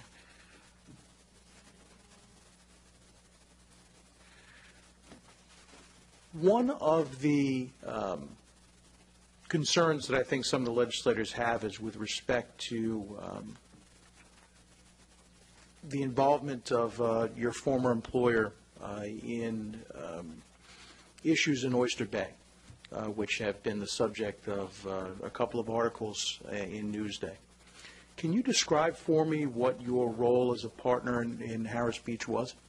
Well, reviewing the newspaper article that I believe was on Sunday, I didn't start at Harris Beach until September of 2016, which is well after the alleged incidents that were at that point. Also, I'd like to point out that Harris Beach is a very, very large law firm, approximately 225 attorneys spread over 12 offices throughout the state. And I must say that I'm proud of my association with the firm and the work that I did there during my tenure. Have you personally represented or performed legal work on behalf of any political candidates, political parties, elected officials in the past? Not in my personal capacity, Mr. Legislator. I have worked on election law matters in the past, and I'd like to think that I litigated those matters with the same level of zeal and professionalism as I do with the vast majority of my work, which is complex commercial litigation and municipal practice. And as part of your practice with the firm in election matters? Yes. Which firm was that, by the way? Both at Harris Beach and also at Jasper Schlesinger prior to that. Okay. What clients did you represent? Political clients, candidates for public office, the chairman of the Democratic Committee in Nassau County. You represented Jay Jacobs? That's correct. Okay. Did you represent Madeline Singas? I do not recall. I apologize. Okay. Did you have the Long Beach Democrats as a client? Yes, that was a case that was handled over the summer. Did you, in fact, represent the county executive? I'm not sure of that, Mr. Legislator. I apologize. I don't know if I've handled a lot of election cases over time, and it's hard to remember because oftentimes there are multiple parties in the lawsuit. Both you'll have citizen objectors as well as the candidates aggrieved. So forgive me for not knowing exactly who I've represented and when. Fair enough. When did you actually resign from Harris Beach? At the conclusion of this past year, Mr. Legislator. So in December of 2017? December of 2017. While you were a member of Harris Beach, did Harris Beach itself play any role in the transition? No, I think everyone is well aware that the managing partner, Tom Gary, was the chairman of the transition committee, and that the transition committee did use Harris Beach offices during the transition period. Did Harris Beach itself have any other than Oyster Bay, did it have any other municipal clients? Again, this is a large law firm spread over 12 offices throughout the state. Harris Beach does represent many municipalities in very sundry, issues. Jumping back on the topic for a second, how many county attorneys were lost? I believe 14 deputy county attorneys were lost, and I've made mention in the past that for any of those people who were lost are welcome to resubmit their resume and go through the hiring process using the hiring committee that I've set up. Now, does that include bureau chiefs that were also removed? Certainly, anybody's welcome to interview for the position. What bureaus did you lose the chiefs from? Off the top of my head, tax cert was one of those bureaus, as well as family court and litigation as well. Was there anything about, to your knowledge, was there anything about their performance that led to their dismissal? Again, Mr. Legislator, I wasn't involved in the decision making about who was let go. If you're considering if anyone who was dismissed is able to resubmit their application and participate as part of the hiring process for the new hires that you're bringing into the county attorney's office, did anybody from the county executive's office or the transition team let you know what some of the reasons were that these people were dismissed and let you know that they wouldn't be able to participate in that process? No, but with respect to bureau chiefs and deputy bureau chiefs, I think it's important that they have my trust and that it's someone that I have a level of trust in and I believe in and have confidence in their experience, both as lawyers and as managers of staff. So I welcome those individuals to, again, interview, and we'll be happy to look at their credentials. Do you plan on asking the administration or the transition team as to what some of the reasons that those individuals, if in fact they do submit new applications, were that they were initially terminated in the first place? I do not, only because I think the ultimate decision lies with me. I will have the say as to who will be the bureau chief or deputy bureau chief. I'd certainly welcome, again, them to interview with the hiring committee, and I'm willing to meet with them myself to the extent the hiring committee passes them along. I have identified certain bureau chiefs that we're in the process of onboarding in tax cert. I have candidates that I'm thinking about for litigation. I've just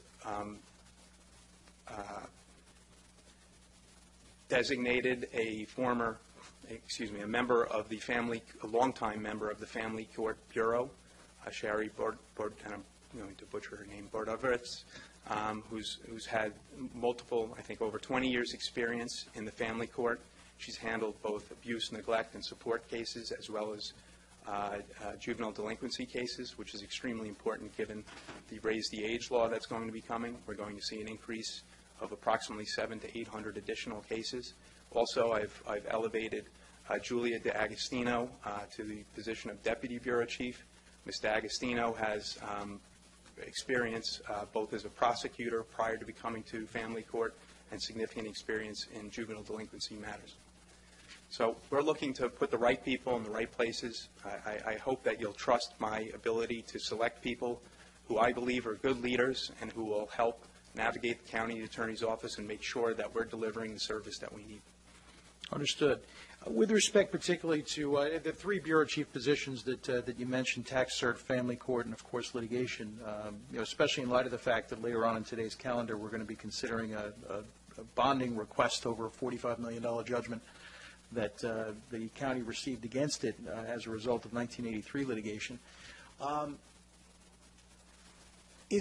What's the time frame within which you think you're going to have bureau chiefs in those positions? Only because litigation obviously is critically important. I actually served in tort and civil rights litigation when I first started my legal career back when dinosaurs roamed the earth. How quickly do you think you're going to be able to come up with qualified candidates to fill those positions? Certainly by mid-February. We do have a wonderful acting, deputy county attorney, Leora Ben-Sorek, who's a longtime prosecutor, deputy county attorney. She's been doing a fine job keeping the bureau on track with scheduling. I want to point out that every single one of the deputy county attorneys that I've had the opportunity to work with thus far has really picked up the slack, and I can't thank them enough for working as hard as they have been while we're looking to hire and onboard additional DCAs so they can help pick up the pace. Okay. Moving back to Harris Beach for a second. To boil it down, one of the concerns is that even though you had no direct relationship with what went on in the town of Oyster Bay, with respect to the town of Oyster Bay, Harris Beach is clearly a politically connected firm. Would you agree? Well,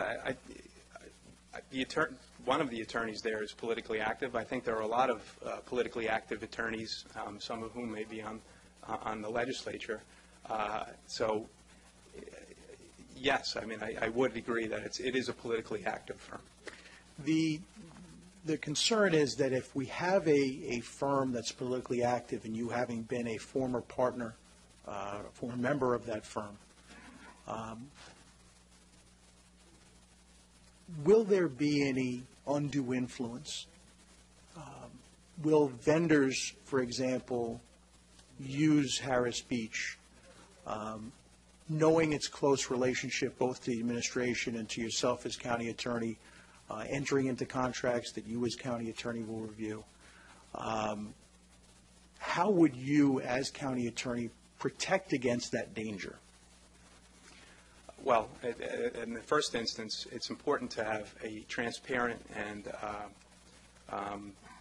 regular RFQs to ensure that the panels of attorneys that the county attorney may assign cases to are done on a regular basis, and that those firms are properly vetted by a committee independent of myself who will select those attorneys.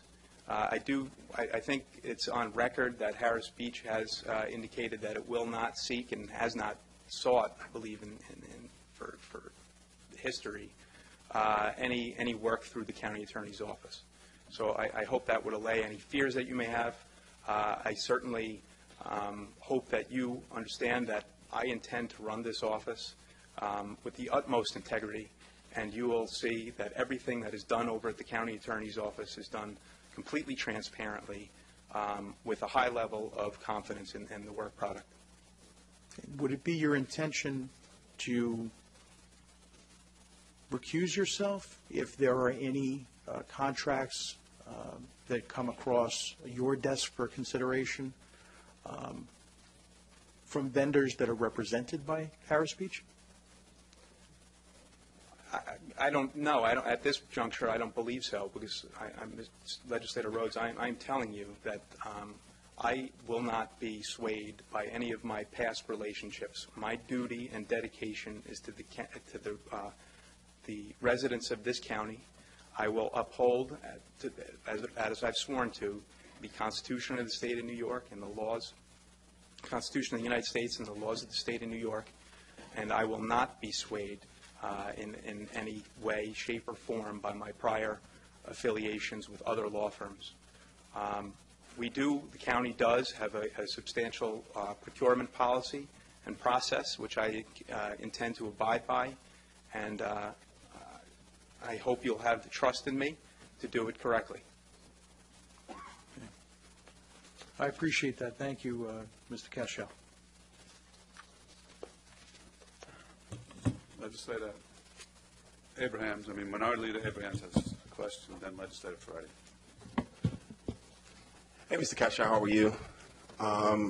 Two areas really quick that I wanted to just put on your radar. One, obviously serving in the legislature now for quite some time, we've always realized, and I think there's agreement on both sides of the aisle, with some of the inconsistencies that exist in our county charter. And there's been many attempts to put together a charter revision committee to try to address some of these very same inconsistencies. And I wanted to put that on your radar.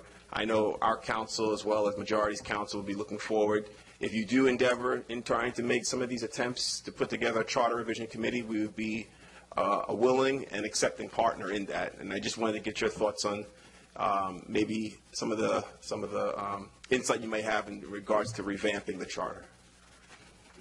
Thank you, Minority Leader.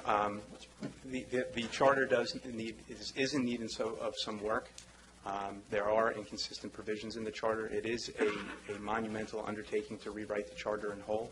It may make sense to analyze certain portions of the charter and review those and expand that process as we can over time to ensure that the charter is complete and consistent, more importantly. Sounds good. Sounds good. And then the next area also is obviously, as we look forward to adding more transparency and oversight to the process, one of our bones of contention over the last few years was obviously moving in the direction of an inspector general, which I'm happy to say is now in place. We'll be continuing to reach out to your office to figure out other ways we can continue to implement some of our legislation that we have or pass or encouraged to have hearings on our legislation that we have put forward in the past. But again, these are all endeavors that we look forward to working with your office. I don't know if you have any insight or ideas in terms of any of the bills that we've put forward in terms of ethical and oversight change in the county. But again, we look forward to working with your office to ensure that if those measures are not adopted, some form of them will be considered. I think the Office of the Inspector General bill that was passed by the legislature is a great first start. I'm absolutely ready, willing, and able to assist any one of you or groups of you to help develop any kind of legislation that you'd like the county attorney to research or work on. Legislator Ferretti. Thank you, Presiding Officer. Mr. Cashel, nice to meet you. How are you, sir? I'm doing well, thank you. Just to clarify, I think you testified that you started at Harris Beach in 2016. Is that correct? September of 2016. It wasn't 2014? Am I forgetting my resume? It may be. Forgive me if it is. Yes, September of 2014. Forgive me. No, that's okay. Thank you. What was your role as partner in that firm, generally? I handled everything from complex commercial litigation involving, disputes between closely held partners and multi-million-dollar companies, to representing a special district here on Long Island. I also handled government compliance and regulatory work, responding to subpoenas on behalf of clients, on also administrative document demands issued by, for example, the city comptroller. It was really sundry. I'd like to think of myself as a jack of all trades when it comes to litigation and my practice of law. Was there a managerial component? Was there an administrative component to your role there? Yes. Handling a multi-million-dollar complex litigation requires you to assemble teams of attorneys to review documents, prepare trial preparation materials, deposition digests, designations, handling document review with outside vendors to ensure that the documents are properly redacted and coded correctly, for example, electronically stored information, and ultimately working with co-counsel and trying the case. So in the sense that you're handling a team of attorneys on litigation that could run in excess of $1 million, I like to think of that as some management experience. Safe to assume that you attended partner meetings? Yes. Okay. Just bringing the discussion back to the Oyster Bay situation, specifically Oyster Bay's lawsuit against Harris Beach regarding their role in the guarantees. Now, I understand that, well, first of all, when did you first become aware of that situation? I don't know when I first became aware of that situation, but please understand that I am no longer a member of that law firm, so I'm loath to make any comments in connection with pending litigation, and I hope you can understand that. I can understand that, but I can hope you can understand that in a time where we have candidates running on eliminating a culture of corruption, that we are obliged to ask certain questions to ensure that we are not engaging in that. Right. I believe Harris Beach is not the candidate for county attorney. It is me. I was not at Harris Beach when these issues arose.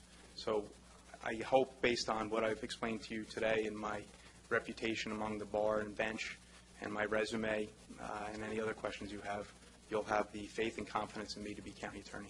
Did you participate in any way in Harris Beach's representation of Oyster Bay? No. Have you ever met Fred May? No. Have you ever met Harinder Singh? No. Okay. Are you aware of the Newsday article that came out a couple days ago? Yes, I read it on Sunday. Okay. Do you have any comment on the letters written from Fred May, the correspondence between Fred May and William Gary with regard to, number one, Harris Beach being retained improperly? Again, Legislator Freddie, I was not involved in that. I do not have any comments regarding that case. Okay.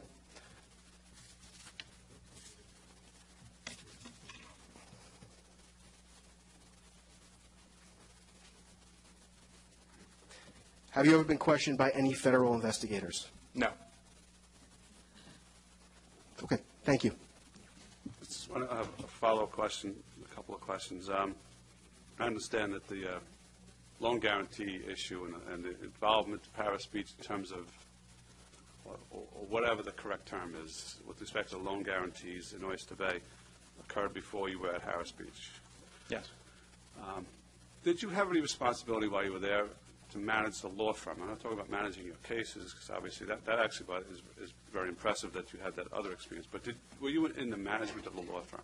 I was not on the management committee, Mr. Presiding Officer. I did manage the associates on cases they were working with me on, and helping them as a mentor in terms of motion practice and preparing for trials and depositions and whatnot. Were you involved? There are obviously, as everyone knows, investigations and a civil suit by Oyster Bay related to those loan guarantees. While you were at Harris Beach, were you involved in any way in Harris Beach's reaction to either investigations or the civil suit? No. Okay. Mr. Drucker. Thank you, Presiding Officer. Mr. Couch, how you doing? We met a couple of weeks ago. We haven't had a chance to meet one-on-one, but I just wanted to confirm And I'm also very impressed with your experience, the breadth of your experience. But I did want to confirm that you share in something that's very prominent in my mind is the need for us to reduce our reliance on outside counsel for all of these cases that come before us. What's your take on that? Do you think you're going to be able to implement things that save the taxpayers money on our continued reliance on outside counsel for cases as you beef up your office? I do, Legislator Drucker. Only certain types of cases, in my estimation, should be referred to outside counsel, and I think this position is consistent with the prior administrations. That is cases where there's obviously a conflict of interest that would prevent the county attorney's office from representing one of the parties. Another is instances where specialized knowledge or expertise is required. So, for example, the county currently has cases involving asbestos litigation or LIBOR litigation. And the final area is where the magnitude of the case is so large that it would be inefficient for in-house DCAs to handle those cases. But do you overall expect to reduce the number of outside counsel cases? Yes, I do. I believe that there are several areas that involve, more, I hate to use the expression, but run-of-the-mill type tort cases, 1983 claims, labor grievances, where we can, by hiring strong candidates as in-house DCAs, be able to further reduce our reliance on outside counsel. Another policy that I'm looking to implement is to ensure, to create what I'd like to call an early case assessment bureau that will have a couple of functions, one of which is to review cases as they come in to see whether these are cases that ought to be resolved quickly by settlement. And the second function that I see that early case assessment bureau as handling is being a single point of contact to monitor and audit all of the invoices that come in from outside counsel. As it stands now, outside counsel contracts are handled by essentially multiple what they call links, which are DCAs who have, in addition to their own caseload, they're charged also with reviewing the bills from these outside counsel.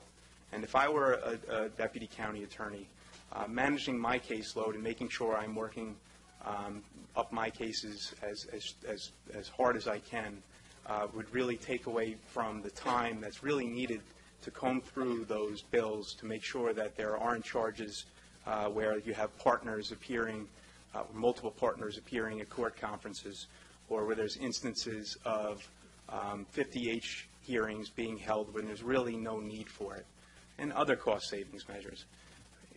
Another way to help reduce the cost is potentially develop, and this is something that I had been talking with Suffolk County Attorney Dennis Brown about, establishing flat rates for certain types of the regular cases that we handle.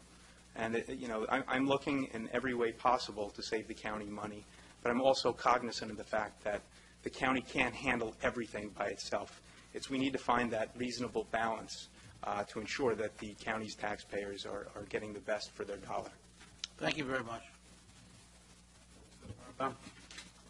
To follow up with that, the hiring of outside counsel, would it be possible to perhaps go through the last 5 to 10 years and get an accounting of what kind of specialty outside firms we had to hire, because it seems like the answer was always that they were very complicated cases that needed special counsel.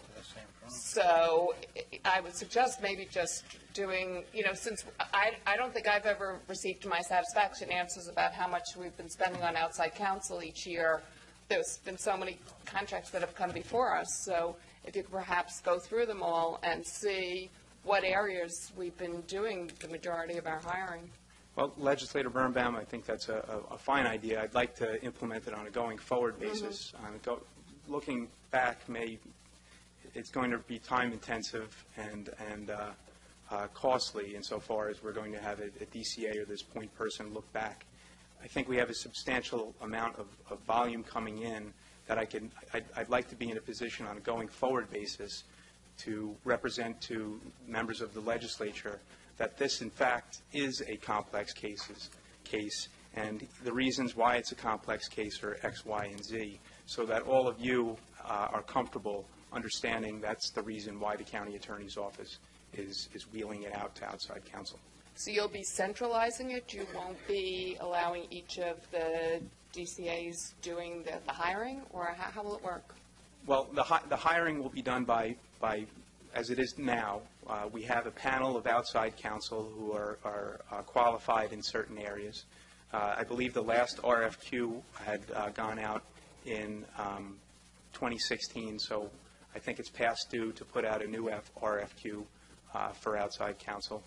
And then in terms of monitoring the invoices as they come in, I think it's better for one person to do that. Number one, because they can be charged with that as one of or their sole responsibility. And two, because I think if a single person is looking at those bills, they'll be able to see over time how one firm may do things better or more efficient than another firm, and be able to reach out to that other firm and say, listen, these guys are doing it this way. Have you tried it that way? And help save the county some money. Thank you. I would like to see that. Okay, there's a number of legislators who've asked who have questions as well. It's Legislators Schaefer, Walker, McKevitt, Muley, and Rhodes again.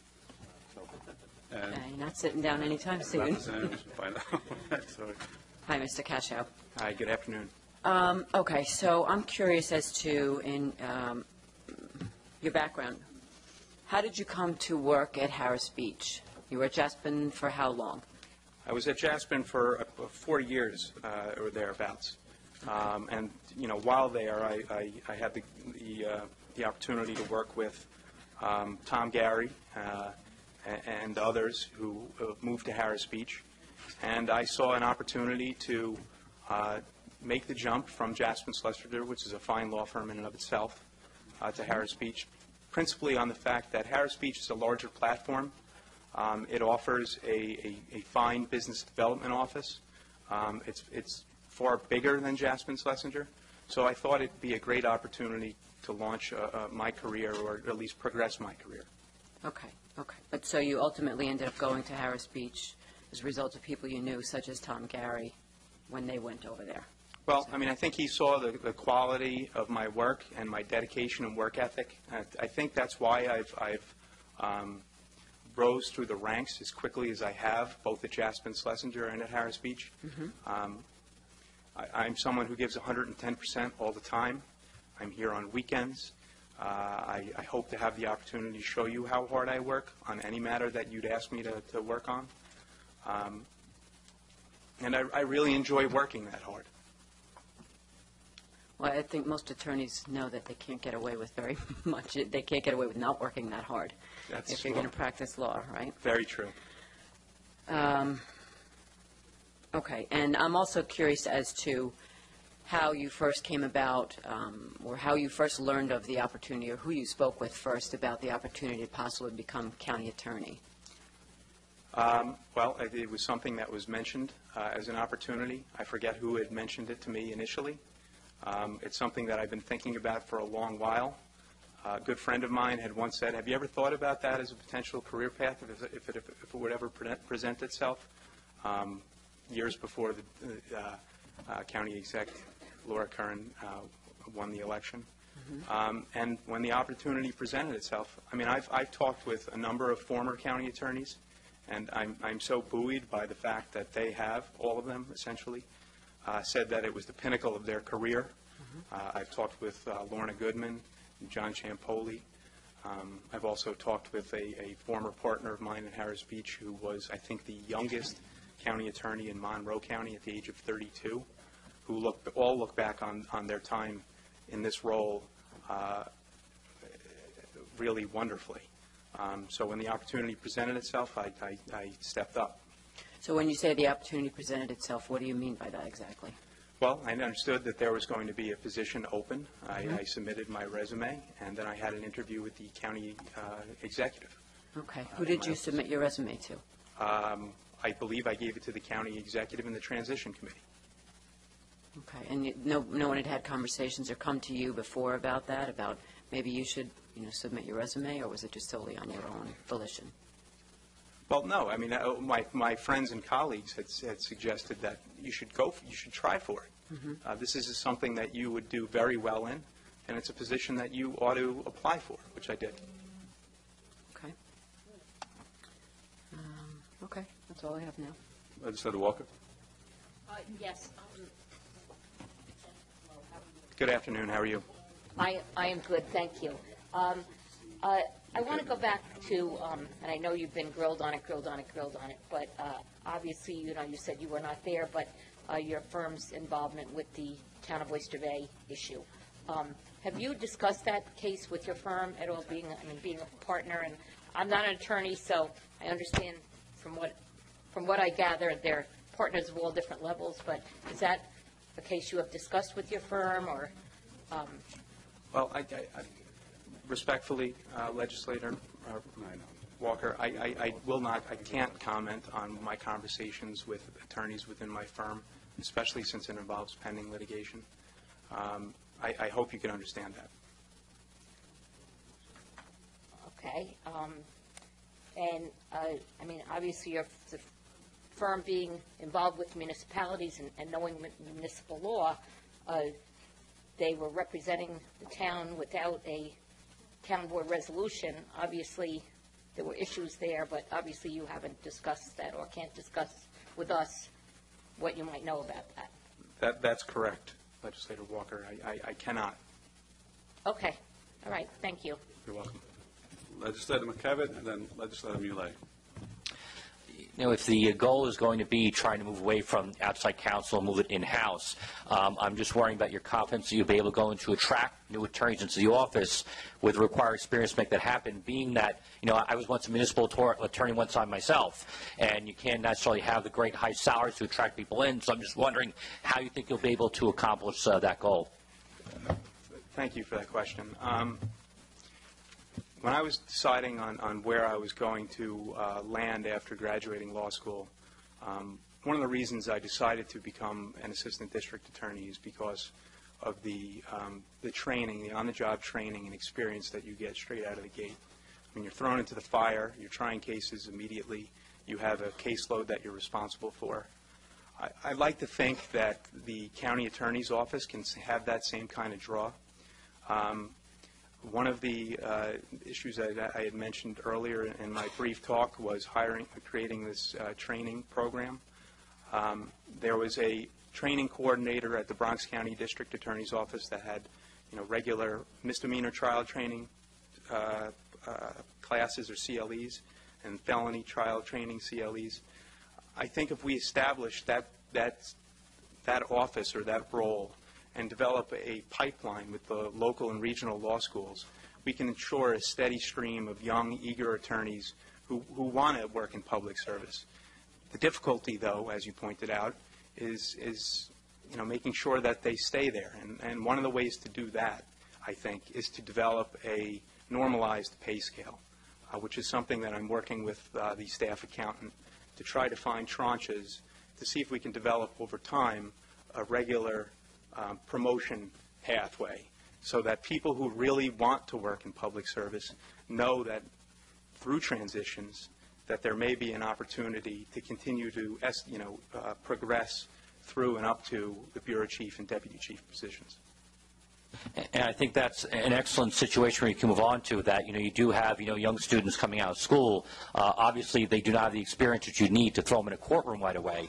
So you're going to be very careful to create, again, I was a municipal attorney way back myself when I first began. And actually, in full disclosure for training, my legal writing instructor was Martha Kreisel, who's sitting right to the right of you right at this moment. So, and mind you, she's a child prodigy. She's about the same age as me, but she was in teaching law school at a very young age.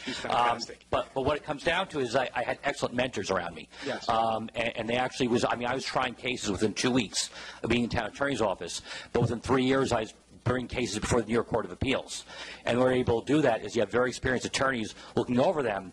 And if you work with them, you can cultivate a good culture of young attorneys and create a really great office, which I want to see there. But it's going to require a lot of management on your side to make sure that occurs. And that's true. And I believe that the staff at a county attorney's office now, they're a wonderful, hardworking group. A lot of them are fantastic mentors and managers. And I look forward to continuing working with them and ensuring that we always have a steady crop, if you will, of young, eager attorneys who want to work in the office. Okay, thank you. Yes. Legislator Muley, and then Legislator Lafferson.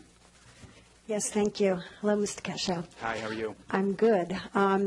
As a new legislator and you as a new county attorney, we've had the opportunity to work together on two separate issues having to do with constituents in my district, and I just want to share with my colleagues that you have been extremely responsive. You've gotten back to me immediately, taken the issues very seriously, and I think you will be a tremendous asset to the county, and I look forward to working with you in the future. Thank you very much, Legislator Millay, and I'd like to open that opportunity to all of you. I'm delighted to help you in any way I can. My office is always open, and I'm happy to provide all of you with my cell phone number, although that may be probably not a good idea.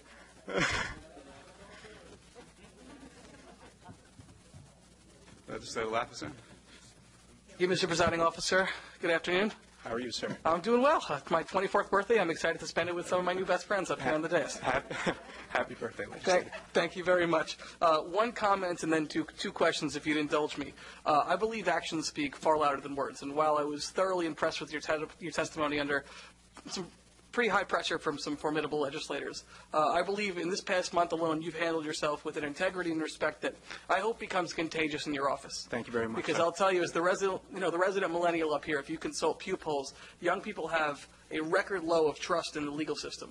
So as the attorney for our 1.3 million residents here in Nassau County, I hope that you'll continue to uphold yourself with integrity and deference and respect that my interns in the audience today can grow up to emulate when they become lawyers. I pledge to you I will make every effort to do so. Thank you. So that one comment now, then that's on the record. Two questions for you. Opioids is a passion of mine. It's a scourge that's claimed the lives of 62,000 Americans, as the presiding officer mentioned in his inaugural speech, and Nassau County is one of the top 5 hardest hit regions. In New York City, we saw that they sued opioid manufacturers for their role in perpetuating the scourge. What do you see the county attorney's office or your role as our attorney in helping to combat this epidemic? Well, I believe that the county has already joined in one of the class actions. Yep. But I'm happy to sit down with you and the presiding officer or whoever else would like to discuss the issue and help develop whatever kind of local law and legislation we can to assist all of the villages and municipalities and towns within the county in combating this scourge, because it really is. It's hit, I'm sure, every single one of our communities at some level. It's a very sad development. And I'm happy and would be delighted to lend my assistance in any way I can. I'm glad to hear it, because I believe, as I've said numerous times, this can be the bipartisan issue of the 21st century, and I hope 2018, and obviously your position to help all 19 of us develop policy to combat the scourge and hopefully follow our neighbors in Suffolk, as they've been incredibly progressive on the issue, and I hope that you'd be able to assist me in crafting legislation that I could put forth to this body. Absolutely. Sure. And secondly, summer internships are really important. And again, as the resident millennial of this body, it was frustrating when I polled Syosset graduates who are in law school, and they said that for years they'd had difficulty getting summer internships here. We know that keeping young people on Long Island is the most important thing we'll do here. But young people statistically will go to a city where they've gotten an internship, because we know internships turn to jobs, and jobs turn into security. How do you plan on opening the doors of the county attorney's office to help young interns get a job, get an internship here? And again, we spoke about staffing levels, perhaps a job as a young attorney. We have a wonderful internship program. It's actually headed up by DCA Mary Norrie, and I believe DCA Kreisel, who's standing here to my right, has also played a large part in that in the past. I don't know the details about the internship program, but I know that we always are welcoming new young attorneys or prospective attorneys who want to see what it's like to work in the office. I'm very pleased to report to all of you that many of these attorneys decide to stay on for, in some cases, years, helping out at the county attorney's office. And I'd like to say that there's a pathway from being an intern to eventually obtaining a position as deputy county attorney. We do have a number of current interns who've submitted their resume for slots in certain of the departments that they've been working at, and we're, of course, reviewing them in the same way that we're reviewing all of the other resumes that have been provided to the office. Sure, and I appreciate your testimony, and I plan to vote yes. And like Legislator Walker, I'm an avid basketball fan, and I believe that you can't do it in the game if you haven't done it in practice. If this month was practice, I think you're going to be pretty good in the game. I appreciate all you've done for us. I appreciate that. Legislator Bino, then Legislator Coppell. Thank you. Good evening at this point. Good evening, ma'am. So I want to share a little bit of what my experience has been as a part of the Finance Committee and now the Rules Committee. Oftentimes we go into executive session to deal with matters of litigation, and some of the issues have revolved around county employees and their actions as employees of the county. And we've had to settle some of those cases.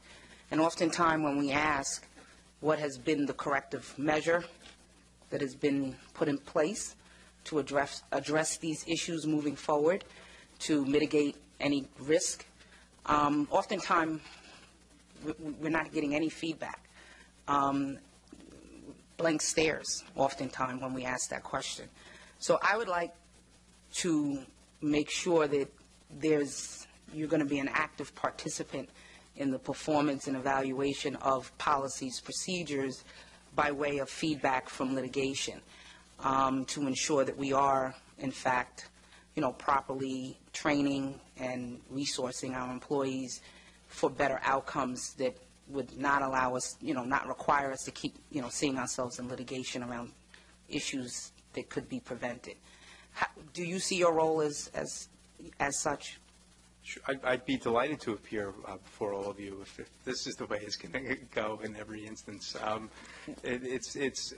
I intend to be here more often than not.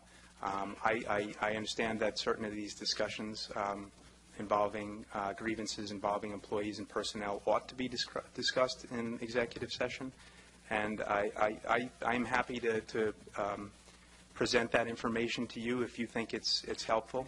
No, well, actually, probably not all that helpful to me, because my role is I'm in the legislative branch, not in the administrative branch. So what I'm asking is that information then be provided to the proper departments, heads, and the administration, so that corrective actions, whether it's a modification to policies, procedures, so that we could, in fact, mitigate risk in the future.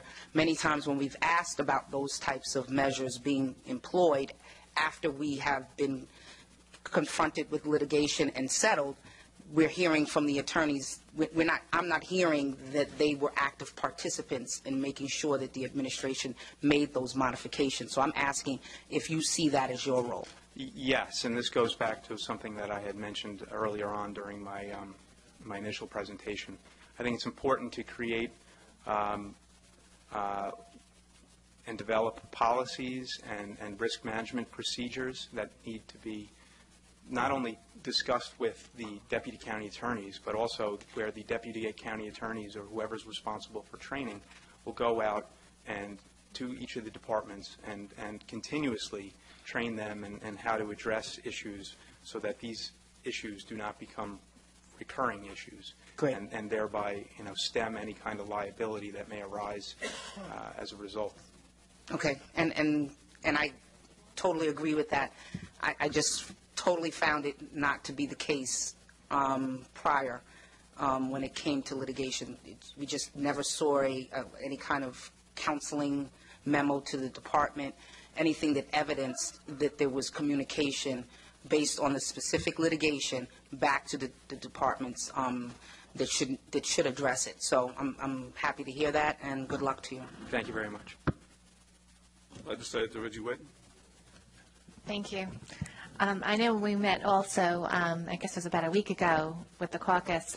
We discussed the possibility of doing a fee schedule for the outside counsel. Yes, I believe there is an existing a fee schedule.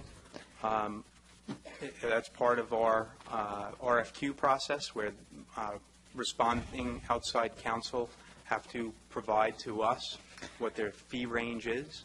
Mm-hmm. Of course, we want to drive. I'm sorry. I'm sorry. No, I didn't mean to interrupt you. I'm sorry. We'd like to see those numbers go down to the extent possible. I believe the municipal rate as it stands now is around $225 for most cases. Mm-hmm.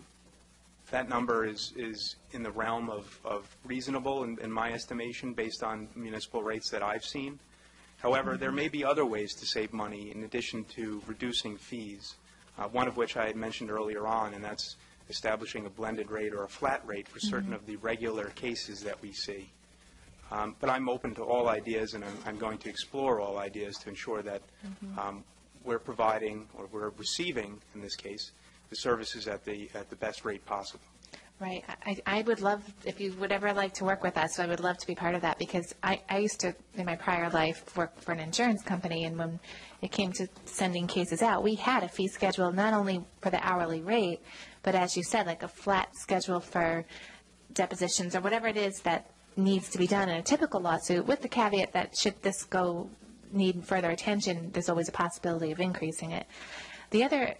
So I would love to see something a little bit more detailed than just what these attorneys are being paid hourly, or paralegals, because unfortunately we don't get the bills for outside counsel. We don't see the actual bill. I understand you're going to have one person in your office, hopefully monitoring that. One person or a small group of people. And just because we're the ones who pay the bills, I think if we had more information than just here it is, $300,000, and we already spent it, so you got to pay it, which is really the position we're in. I can't tell you how many times I've been in that position. If we had further backup, and I understand you're getting the backup, and it's nothing, no offense to the county attorney's office, but as the legislature, I think it would be better for us to see where that money went, rather than just here it is, it's late, pay it, because we're going to lose the case if you don't. And we really are in that situation so many times. Perhaps we could provide the legislature with more detail regarding what the numbers equate to. I guess that's basically what I'm asking for. And again, we could take it from the private sector, because it's not as if we're reinventing the wheel. It's there. There is standard costs for different things. So just to get an idea. And I just wanted to put on the record: is it your intent to hire attorneys strictly on the merits? Yes, absolutely. Of the candidates, okay. Yes, that's the only way to judge an attorney, is by how hard they work and their merit. Okay. Well, I've been very impressed with you, and I feel that it's going to be run the way that the Nassau County residents deserve. So thank you for everything. Thank you very much. Good afternoon, Mr. Cashel. How are you? I'm well, thank you. Thank you for a very cool and straightforward presentation. But let me ask you, having endured the last hour and change, are you still convinced this is the culmination of your career? Everything from here is downhill? With a resounding yes, sir. Okay. Well, good luck. I look forward to working with you. Let me just ask you real quickly about budgeting, and specifically with respect to budgeting for anticipated judgments. We have lots of experience here in the county as to what happens, let's use the word loosely, on average, from year to year to year. I'd love to see it that we have a realistic budget going in, and that we don't have surprises at the end of the year that we've just not budgeted enough, and so forth. Do you have any views on that? I think that you all as legislators are only as good as the information that you have. So to the extent that I can be as open and transparent with you, that's my goal. I've already had the great opportunity to work with counsel for both of your caucuses. I've made it a mission of mine to keep them apprised of any activities or big ticket items such as the settlement of lawsuits. That hasn't happened yet, just so everybody knows, except for the Restivo, which happened a long time ago.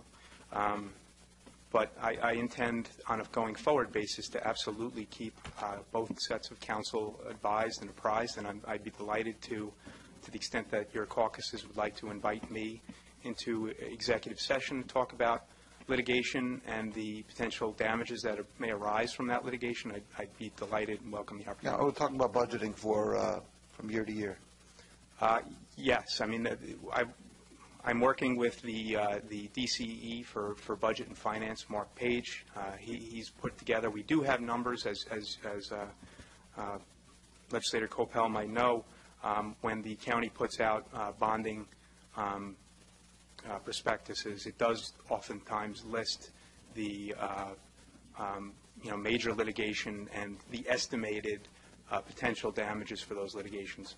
It's critical that that information is accurate, and it's critical for me to talk with the deputy county attorneys and the outside counsel that are handling those cases, so that should that number change over time, I impart that information to you. And that's something that I will do. So in other words, you're just going to, will you look at the 18 budget and give us your impression as to how realistic those numbers currently are? I will. All right, thank you. Appreciate it. Thank you. Legislator Rhodes and Ferretti have additional questions, so Legislator Ferretti asked first. Steve? Legislator Rhodes. Mr. Cascio. Hi. Hello again. I can understand and I respect your position. Just bringing this back to the Oyster Bay situation, how you can't really comment as it's pending litigation. So I'm just going to make one quick comment where you don't have to respond to, and then ask a hypothetical question, which I hope you can give me an answer to. So as you know, it's been reported that Harris Beach gave an opinion that a loan guarantee backed by taxpayer money was valid. My question to you is, as county attorney, hypothetically speaking, if that question was presented to you for a county attorney opinion, the issue being, can the county guarantee a loan, a private loan, with government guaranteed money? What would your response be? Thank you. Legislator Ferretti, I'm sorry, but I will not answer that hypothetical. I think the information, I think it's, please respect my decision not to answer that. It involves pending litigation or a hypothetical based on pending litigation involving my former firm, which I am no longer a part of, and I cannot comment on it. Okay. Thank you. All right. Any other questions? Legislator Rhodes, you have the last question. Thank you. I appreciate that. Mr. Cascio, I understand that that there's litigation involving your former firm. I understand that there is that you were not involved in the Oyster Bay matters. However, I don't understand why you wouldn't be able to answer that hypothetical question, especially since you weren't involved in the underlying Oyster Bay decision. Because I'm not going to adopt the characterizations that were included in the hypothetical. And please forgive me, I cannot answer that hypothetical. In good conscience, I cannot answer that hypothetical. If it involved your firm and I was a member of your firm, I would not answer that question. But as the county attorney, you may be called upon to answer that very question. I think Mr. Cascio has responded. With respect to assistant county attorneys, is there any intention for you to continue their use? There are assistant county attorneys already on staff. I'll revisit that as time goes on. I was just going to say the county executive apparently recently said that she sees no reason to retain the assistant county attorney position. I didn't know if there was any discussion that you had with the county executive with respect to that. And if it is your intention to continue the use of assistant county attorneys, what will be their role versus deputy county attorneys? Well, I think the only restriction really would be their inability to litigate matters involving the union which they're members of by virtue of there being a potential conflict of interest. Aside from that, there is no restriction, in my opinion. Now, with respect to the budget and the interplay between, it always seems like, and this happens in the private sector too, there's always sort of an interplay between the attempt to handle cases in-house using house counsel versus sending them to outside counsel, and the pendulum will swing. We'll take a look and see that, the cost of hiring and paying benefits for additional in-house counsel versus the cost of actually paying another firm to handle it.